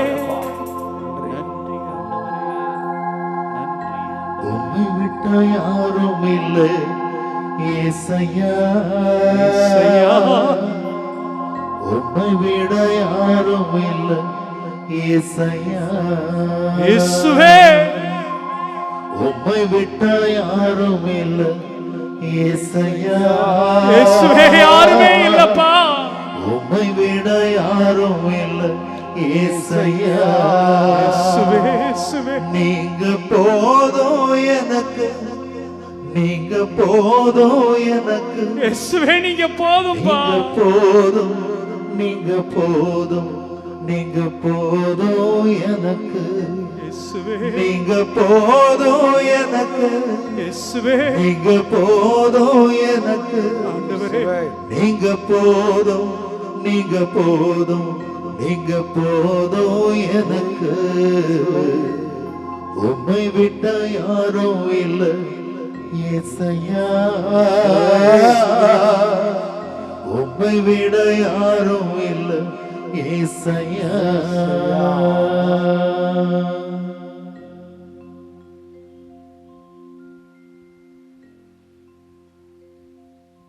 புனித மத்தேயு எழுதிய தூய நற்செய்தியிலிருந்து வாசகம். அதிகாரம் 6. இறை வார்த்தைகள் 9 முதல் 13 வரை. நீங்கள் இவ்வாறு இறைவனிடம் வேண்டுங்கள். விண்ணுலகில் இருக்கிற எங்கள் தந்தையே, உமது பெயர் தூயதென போற்றப் பெறுக. உமது ஆட்சி வருக. உமது திருவுளம் விண்ணுலகில் நிறைவேறுவது போல மண்ணுலகிலும் நிறைவேறுக. இன்று தேவையான உணவை எங்களுக்கு தாரும். எங்களுக்கு எதிராக குற்றம் செய்தோரை நாங்கள் மன்னித்துள்ளது போல எங்கள் குற்றங்களை மன்னியும். எங்களை சோதனைக்கு உட்படுத்தாதையும் தீயோனிடமிருந்து எங்களை விடுவியும். ஆட்சியும் வல்லமையும் மாட்சியும் என்றென்றும் உமக்கே. ஆமென். மற்ற மனிதர் செய்யும் குற்றங்களை நீங்கள் மன்னிப்பீர்களானால் உங்கள் விண்ணக தந்தை உங்களையும் மன்னிப்பார். மற்ற மனிதரை நீங்கள் மன்னிக்காவிடில் உங்கள் தந்தையும் உங்கள் குற்றங்களை மன்னிக்க மாட்டார்.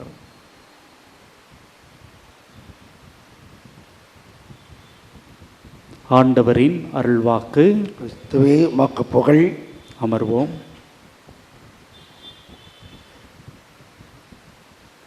பிரியமானவர்களே,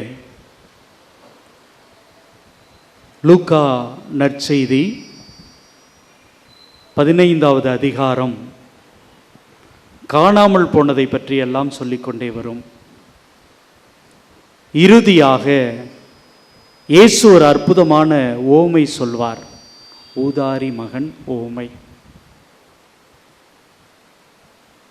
கடவுளுடைய அன்பிலிருந்து ஒருவன் காணாமல் போகிறான், விலகி போகிறான், தூரமாக தொலைந்து போகிறான். அப்படிப்பட்ட நேரத்திலே அவன் அறிவு தெளிந்தவனாய் இவ்வளவு நாள் நான் வாழ்ந்து கொண்டிருந்த அந்த வாழ்க்கை அல்ல அப்படின்னு எண்ணி பார்க்கிறான். அதுவே அறிவு தெளிந்த வாழ்க்கை. எனக்கு பிரியமானது எல்லாம் எனக்கு வேண்டும் என்பது அல்ல அறிவு தெளிவு அப்படிங்கிறது. நான் கேட்பது எல்லாம் எனக்கு கொடுக்கப்பட வேண்டும் என்பது அல்ல அறிவு தெளிவு என்பது. ஆம், அந்த ஊதாரி மகன் கேட்டான், சொத்துல எனக்கு பாதி வேண்டும் என்று. தந்தையும் கொடுத்தார். ஆனால் இந்த உலக வாழ்க்கைக்கு அது வல்ல தேவையானது. இந்த உலக வாழ்க்கைக்கு தேவையானது கடவுளுடைய அன்பு, கடவுளுக்கு அருகாமையில் இருக்கிற அந்த வாழ்வு. ஆம் பிரியமானவர்களே, ஆம், அதைதான் அவன் அறிவு தெளிந்த பிறகு, அவன் அறிவை புரிந்து கொண்ட பிறகு அவன் தெரிந்து கொண்டான், தேர்ந்து கொண்டான். இவ்வளவு நாள் நான் என்னுடைய தந்தையிடமிருந்து தொலைந்து போயிருந்தேன், தூரமாக இருந்தேன். ஆனா அவருக்கு அருகாமையில் இருப்பதுதான் வாழ்க்கை என்பதை அவன் அறிவு தெளிந்தவனாய் புரிந்து கொண்டான். அந்த தந்தையினுடைய அன்புல இணைந்து கொண்டான். பிரியமானவர்களே, இங்கே கடவுளுடைய அன்புல வாழ்றது மிக மிக எளிது, மிக மிக எளிது. ஆனா இங்க எது கஷ்டம் அப்படின்னா அந்த மூத்த மகனை போல வாழ்வதுதான். நான் தவறு செஞ்சிட்டேன், எங்க அப்பா ஏற்றுக்கொள்வார், என்னுடைய தந்தை என்னை மன்னிப்பார் அப்படிங்கிறதெல்லாம் சூப்பரா இருக்குதுங்க. ஆனா நான் என்னுடைய சகோதரனை மன்னிக்கிறேனா, என்னுடைய சகோதரியை ஏற்றுக்கொள்கிறேனா அப்படிங்கிறது தான் இங்க வாழ்க்கையில் நமக்கு எப்பொழுது பார்த்தாலும் ஒரு மிகப்பெரிய சவாலாக இருந்து கொண்டே இருக்குது. ஃபாதர், எப்படி ஃபாதர் நான் மன்னிப்பேன்? ஒரு நாள் எனக்கும் என்னுடைய சகோதரனுக்கும் இடையே பயங்கர சண்டை ஃபாதர். ஊரே வேடிக்கை பார்த்துச்சு. நான் மூத்தவன், நான் இளையவன். ஆனாலும் என்னுடைய சகோதரன், என்னுடைய சகோதரி என்ன, என் மனைவிக்கு முன்னாடி, என்னுடைய கணவனுக்கு முன்னாடி, என்னுடைய குழந்தைகளுக்கு முன்னாடி என்னை எவ்வளவு அசிங்கமாக பேசினாங்க தெரியுமா? நான் எப்படி ஃபாதர் மன்னிக்க முடியும்? பிரியமானவர்களே, நம்முடைய இதயத்தில் இவ்வளவு சுமைகளை வைத்துக்கொண்டு, மன்னிக்க முடியாத மனங்களை சுமந்து கொண்டு, ஆண்டவரே என்னை மன்னிச்சிரும் மன்னிச்சிரும் அப்படின்னு சொல்லி என்னால் எப்படி பிரியமானவர்களை கேட்க முடியும்? கேட்க முடியும்? அன்பார்ந்தவர்களே, இங்க என்னங்க நமக்கு பிரச்சனை? வாழ்க்கையில என்ன பிரச்சனை? நான் என்னுடைய மனைவியை விரும்பி திருமணம் செய்து கொள்கிறேன், என்னுடைய கணவனை விரும்பி திருமணம் செய்து கொள்கிறேன். சின்ன வயதுல என்னுடைய சகோதரியை, சகோதரனை என்னுடைய கைகளில் ஏற்றி கொண்டு, இது என்னுடைய தங்கச்சி, இது என்னுடைய தம்பி என்று கொண்டாடி மகிழ்கிறேன். பிற்காலத்தில் ஏதோ கொஞ்சம் பணத்துக்காக, ஏதோ கொஞ்சம் சொத்துக்காக, இவனா என் தம்பி, இவளா என் சகோதரி, இதுவா என்னுடைய மனைவி, இதுவா என்னுடைய கணவன் என்று சொல்கிற நிலைக்கு என்னுடைய வாழ்க்கை போகிறது என்றால் என்னுடைய மனசு எங்கெங்க இருக்குது? என்னுடைய உள்ளம் எதை தேடிக்கொண்டிருக்கிறது? பிரியமானவர்களே, பிரியமானவர்களே, இங்கே வெளியில நான் நல்ல மனிதனைப் போல வாழ வேண்டும் என்று பிரியப்படுகிறேன், ஆசைப்படுகிறேன், கடவுள் எல்லாத்தையும் என்னை மன்னிக்கணும் அப்படின்னு நான் எதிர்பார்க்கிறேன். ஆனால் நான் என்னுடைய சகோதரனை சகோதரியை ஏற்றுக்கொள்ள தயங்கி கொண்டே இருக்கிறேன். ஒவ்வொரு முறையும் நாம் ஜெபிக்கிற பொழுதெல்லாம் இந்த ஜெபத்தை சொல்லிக் கொண்டே இருக்கிறோம். ஆண்டவரே, நான் மற்றவர்களது குற்றங்களை மன்னிப்பது போல என்னுடைய குற்றங்களையும் மன்னியும். தெரிந்தோ தெரியாமலோ நம்ம என்ன சொல்றோம்? நான் மற்றவங்கள மன்னிக்கிறது போல. அப்புறம் எப்படி கடவுள் மன்னிப்பார்? எப்படி மன்னிப்பார்? மிக அற்புதமாக மத்தேயு நற்செய்தி 6வது அதிகாரம் 14வது வசனத்தில் சொல்லப்படுகிறது, மற்ற மனிதர்கள் செய்யும் குற்றங்களை நீங்கள் மன்னிப்பீர்களானால் உங்கள் விண்ணக தந்தை உங்களை மன்னிப்பார். மற்ற மனிதரை நீங்கள் மன்னிக்காவிட்டால் உங்கள் தந்தையும் உங்கள் குற்றங்களை மன்னிக்க மாட்டார். ஆம் பிரியமானவர்களே, இங்க நம்மளால மகிழ்ச்சியாக இருக்க முடியல, அதை புரிந்து கொள்ள முடியல, ஏற்றுக்கொள்ள முடியல. வேறு வகையில் சொல்லணும் அப்படின்னம்னா, நீங்கள் மன்னிக்கிற பொழுது உங்களுக்கு ஒரு மகிழ்ச்சி கிடைக்கும், நீங்கள் மன்னிக்கிற பொழுது உங்களுக்கு ஒரு நிம்மதி கிடைக்கும், உங்களுக்குள்ள ஒரு சந்தோஷம் கிடைக்கும், சந்தோஷம் கிடைக்கும். நிறைய நேரத்தில் நம்ம யாரோ ஒருவரோடு பேசாமல் இருக்கின்ற பொழுது, யாரோ ஒருவரிடம் ஒரு நட்பு கொண்டாடாமல் இருக்கிற பொழுது, அவர் நம்மளை பார்த்து, டேய் மன்னிச்சிரு, அன்னைக்கு இப்படி தெரியாமல் செஞ்சிட்டேன் என்று சொல்லி அந்த உறவை புதுப்பித்து கொண்ட பிறகு நமக்கு அது எவ்வளவு ஆனந்தமாக இருக்கும். பிரியமானவர்களே, அது ஏன் கடவுளிடம் என்னிடம் ஏற்படுவதில்லை என்றால், நான் யாரையும் மன்னிக்கல அப்படின்னா மன்னிப்பு என்கிற அந்த சுகம், மன்னிப்பு என்கிற அந்த கிருபை நான் அனுபவிக்காத பொழுது கடவுள் என்னை மன்னித்து விட்டார் என்பதை கூட என்னால் உணரவே முடியாது. அதுதாங்க இங்க பிரச்சனை. எப்பொழுதாவது என்னுடைய மனைவியை, என்னுடைய கணவனை, என்னுடைய சகோதர சகோதரிய நான் மன்னிச்சிருந்தேன்னா அந்த சுகம் எனக்கு என்னன்னு தெரியும், அந்த அனுபவம் என்னன்னு தெரியும். அப்ப கடவுளுக்கு முன்பாக நான் நிற்கிற பொழுது கடவுள் என்னை மன்னிப்பார் அப்படிங்கிற ஒரு நம்பிக்கை வரும். நான் என்னுடைய சமூகத்தில் யாரையுமே மன்னிக்கல அப்படின்னா எப்படி கடவுள் மட்டும் என்னை மன்னிச்சிருப்பார் அப்படிங்கிறத நான் ஏற்றுக்கொள்ள முடியும், புரிந்து கொள்ள முடியும். ஆம் பிரியமானவர்களே, பிரியமானவர்களே, மன்னிப்பு என்பது ஒரு வரம், அது எல்லாத்துக்குமே கொடுக்கப்படாது. யார் ஒருவர் இந்த சமூகத்தில் வாழுகிற தன்னுடைய சகோதர சகோதரிகளை, குடும்பத்தில் இருக்கிறவங்களை மன்னித்து ஏற்றுக்கொள்கிறார்களோ அவங்களுக்கு தான் அது கொடுக்கப்படும். இந்த மன்னிக்கிறதுல என்னதான் சிக்கல் அப்படின்னு கூட்டி கழிச்சு பார்த்தோம்னா ஒன்னே ஒன்று தாங்க, சின்ன சின்ன ஈகோ. நான் போய் ஏன் மன்னிப்பு கேட்கணும்? நான் போய் ஏன் சமாதானம் செஞ்சுக்கணும்? நானா திட்டுனேன்? நானா அவனை கஷ்டப்படுத்தினேன்? நானா அவனை காயப்படுத்தினேன்? நானா இதை செய்தேன்? நானா அதை செய்தேன்? நானா அவனை நடுத்தோரத்தில் நிறுத்தினேன் என்று மற்றவர்களை குறைப்போ சொல்லிக்கொண்டே நான் என்ன பண்றேன்? மன்னிப்பு என்கிற அந்த அற்புதமான வரத்தில், அந்த சுகத்தில் பங்கேற்கிற நாளை நகர்த்தி கொண்டே போகிறேன். பிரியமானவர்களே, அப்போ எனக்குள்ள இருக்கிற அந்த ஈகோவை தூக்கி போட்டுட்டு, தூரமாக நகர்த்தி போட்டுட்டு என்னை மன்னிச்சிரு. நம்முடைய கடவுள் ரொம்ப அற்புதமாக சொல்கிறார். என்ன சொல்றாரு? நீ பலி செலுத்த வருகிற பொழுது உன் சகோதரன் உன் மீது மனத்தாங்கள் இருப்பதாக நீ தெரிஞ்சுக்கிட்ட அப்படின்னா அங்கேயே வச்சுட்டு உடனே போய் அவனோட சமாதானம் செய்து கொள். பிரியமானவர்களே, நீங்க 2 பேரும் சண்டை போட்டுக்கிட்டு அவன் உன்னோட பேசாம இருப்பதாக நீ தெரிஞ்சுக்கிட்ட அப்படின்னா உடனே போ. நீங்க அவனோட சண்டை போட்டீங்க அப்படிங்கிறது இல்லை, ஏதோ ஒரு வருத்தம் உங்களுக்குள் இருப்பதாக தெரிஞ்சா நீ போய் அவனோட சமாதானம் செய்து கொள், பின்பு வந்து எனக்கு பலி செலுத்து. அன்பார்ந்தவர்களே, இந்த தவக்காலத்தில் நம்ம யோசித்து பார்ப்போம். என்னுடைய குடும்பத்தில் இருக்கிற எல்லோரோடும் நான் சமாதானமாக இருக்கிறேனா?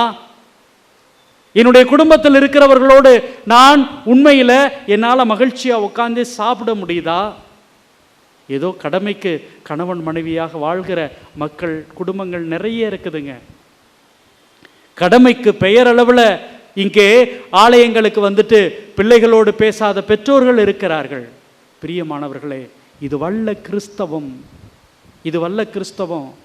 என்னுடைய இதயத்துக்குள்ள இவ்வளவு கழிவுகளை, அழுக்குகளை, குப்பைகளை வச்சுக்கொண்டு கடவுள் என்னை ஆசீர்வதிக்கணும், வரங்களாலும் கொடைகளாலும் என்னை நிரப்பணும் அப்படின்னு சொன்னால் எப்படிங்க முடியும்?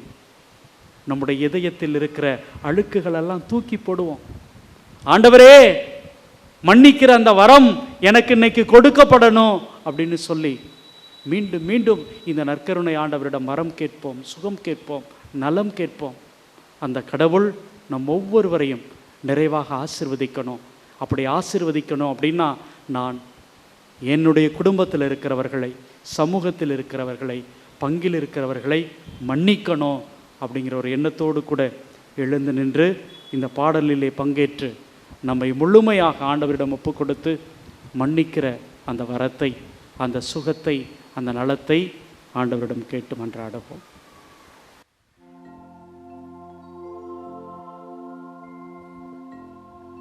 கண்களை மூடுவோம்.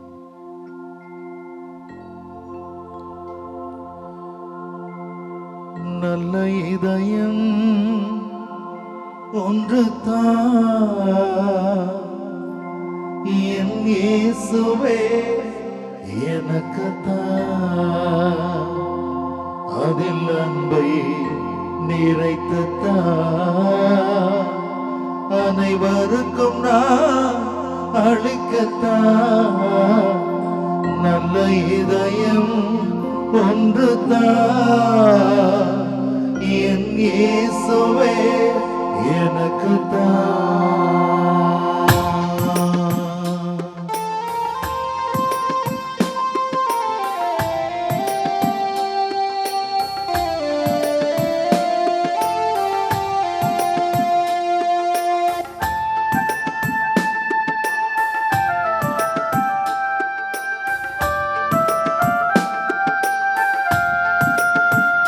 நல்ல இதயம் ஒன்று தான் என் இயேசுவே எனக்கு தான், அதில் அன்பை நிறைத்து தான் அனைவருக்கும் நான் அளிக்கத்தான்.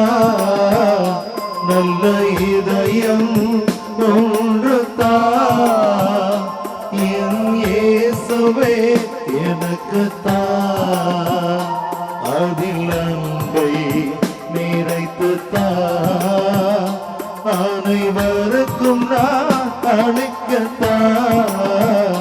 நல்ல இதயம் ஒன்று தான் என் இயேசுவே எனக்கு தான். ஆண்டவரே, இதோ எனக்கு எதிராக ஏராளமான மக்கள் சூழ்ச்சி செஞ்சாங்க. என்னுடைய குடும்பத்தில் இருப்பவர்களே எனக்கு எதிராக நின்னாங்க. ஆண்டவரே, என்னுடைய வாழ்க்கை ஒரு மிகப்பெரிய சுமையா மாறுனுச்சு. வாழ்க்கையில இனிமே முன்னேறவே முடியாது என்று நான் எண்ணி இருந்தேன், தேங்கி போனேன். ஆண்டவரே, என்னுடைய வாழ்க்கை மிகப்பெரிய போராட்டமா ஆயிடுச்சு. ஆண்டவரே, எனக்கு எதிராக பகைமை செய்தோரை மன்னிக்கிற மனதை தாங்கப்பா. அப்படி அந்த பகைமைக்கு எதிராக நான் எந்த முணுமுணுப்பும் இல்லாமல், அதை மீண்டும் மீண்டும் நினைக்காமல் ஏற்றுக்கொண்டு வாழ்கிற அந்த அற்புதத்தை, அதிசயத்தை எனக்கு தாரும் ஆண்டவரே, தாரும் ஆண்டவரே, தாரும் ஆண்டவரே. எனக்கு எதிராய் பகைமை செய்வோரை மன்னிக்கும் மனத்தை தான். எனக்கு எதிராய் பகைமை செய்வோரை மன்னிக்கும் மனதை தான்.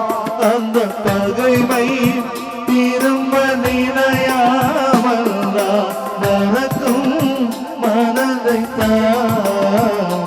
நல்ல இதயம் ஒன்று தான் என் இயேசுவே எனக்கு தான், அதில்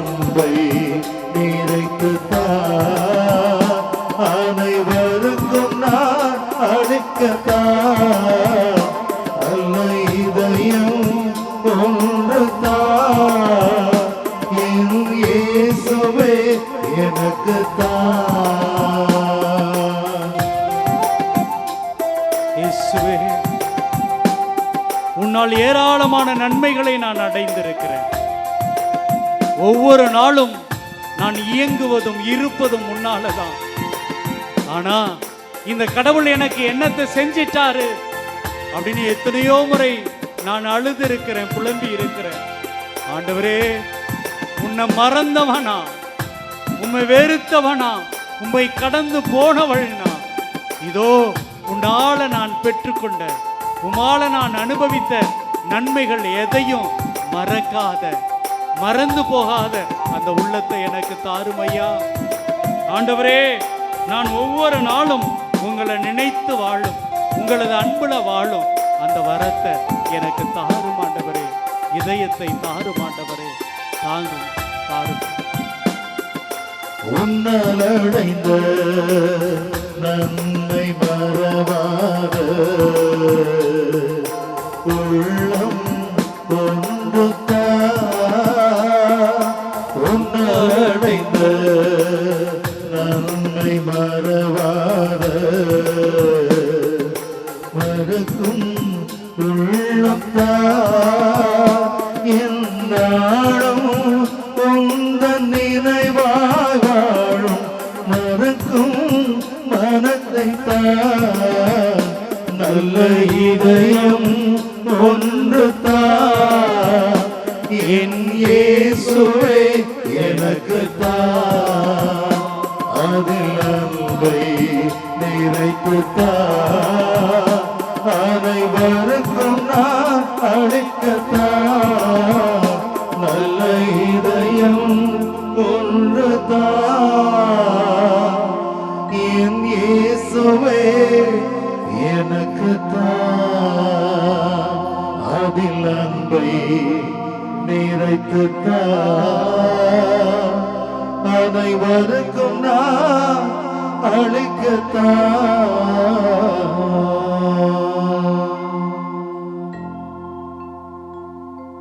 முழந்தால் படியிடுவோம்.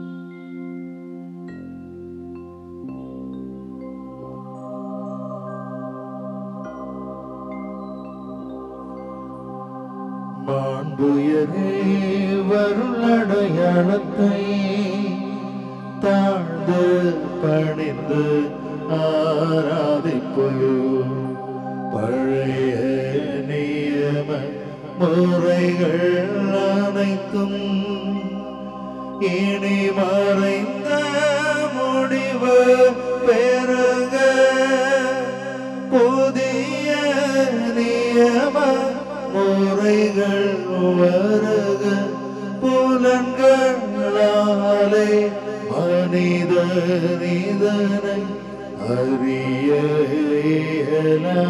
குறையை நீக்க நம்பிக்கையும் உதவி பெறுக.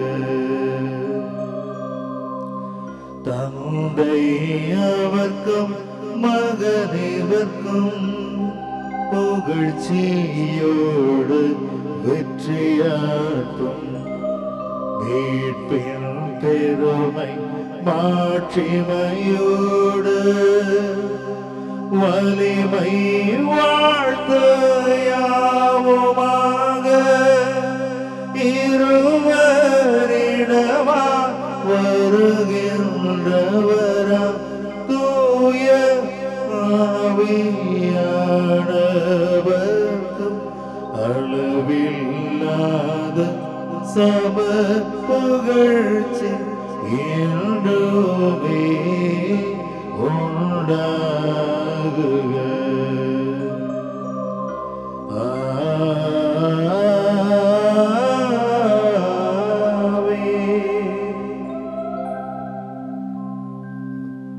வாணி நின்று அவர்களுக்கு அப்பமளித்தீரே, இனிமையெல்லாம் தன்னலத்தை அப்பம் கொண்ட இருவே மன்றாடுவோமாக. இறைவா, இந்த வியப்புக்குரிய திரு அருட்சாதனத்திலே உம்முடைய திருப்பாடுகளின் நினைவை எங்களுக்கு விட்டு சென்றேன். உமது திருவுடல திரு ரத்தம் இவற்றின் மறை பொருளை வணங்கும் நாங்கள் உமது மீட்பின் பலனை இடையிடாமல் அனுபவிக்க அருள் புரியும். உமோடு தூய ஆவியரின் ஒன்றிப்பில் இறைவனாய் என்றென்றும் வாழ்ந்து ஆட்சி செய்கின்றவர் நீரே. ஆமென்.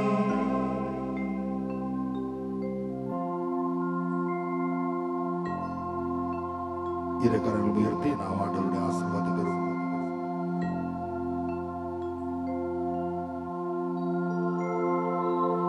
சிலுவை நாயகா, மன்னிக்கும் வரம் தா,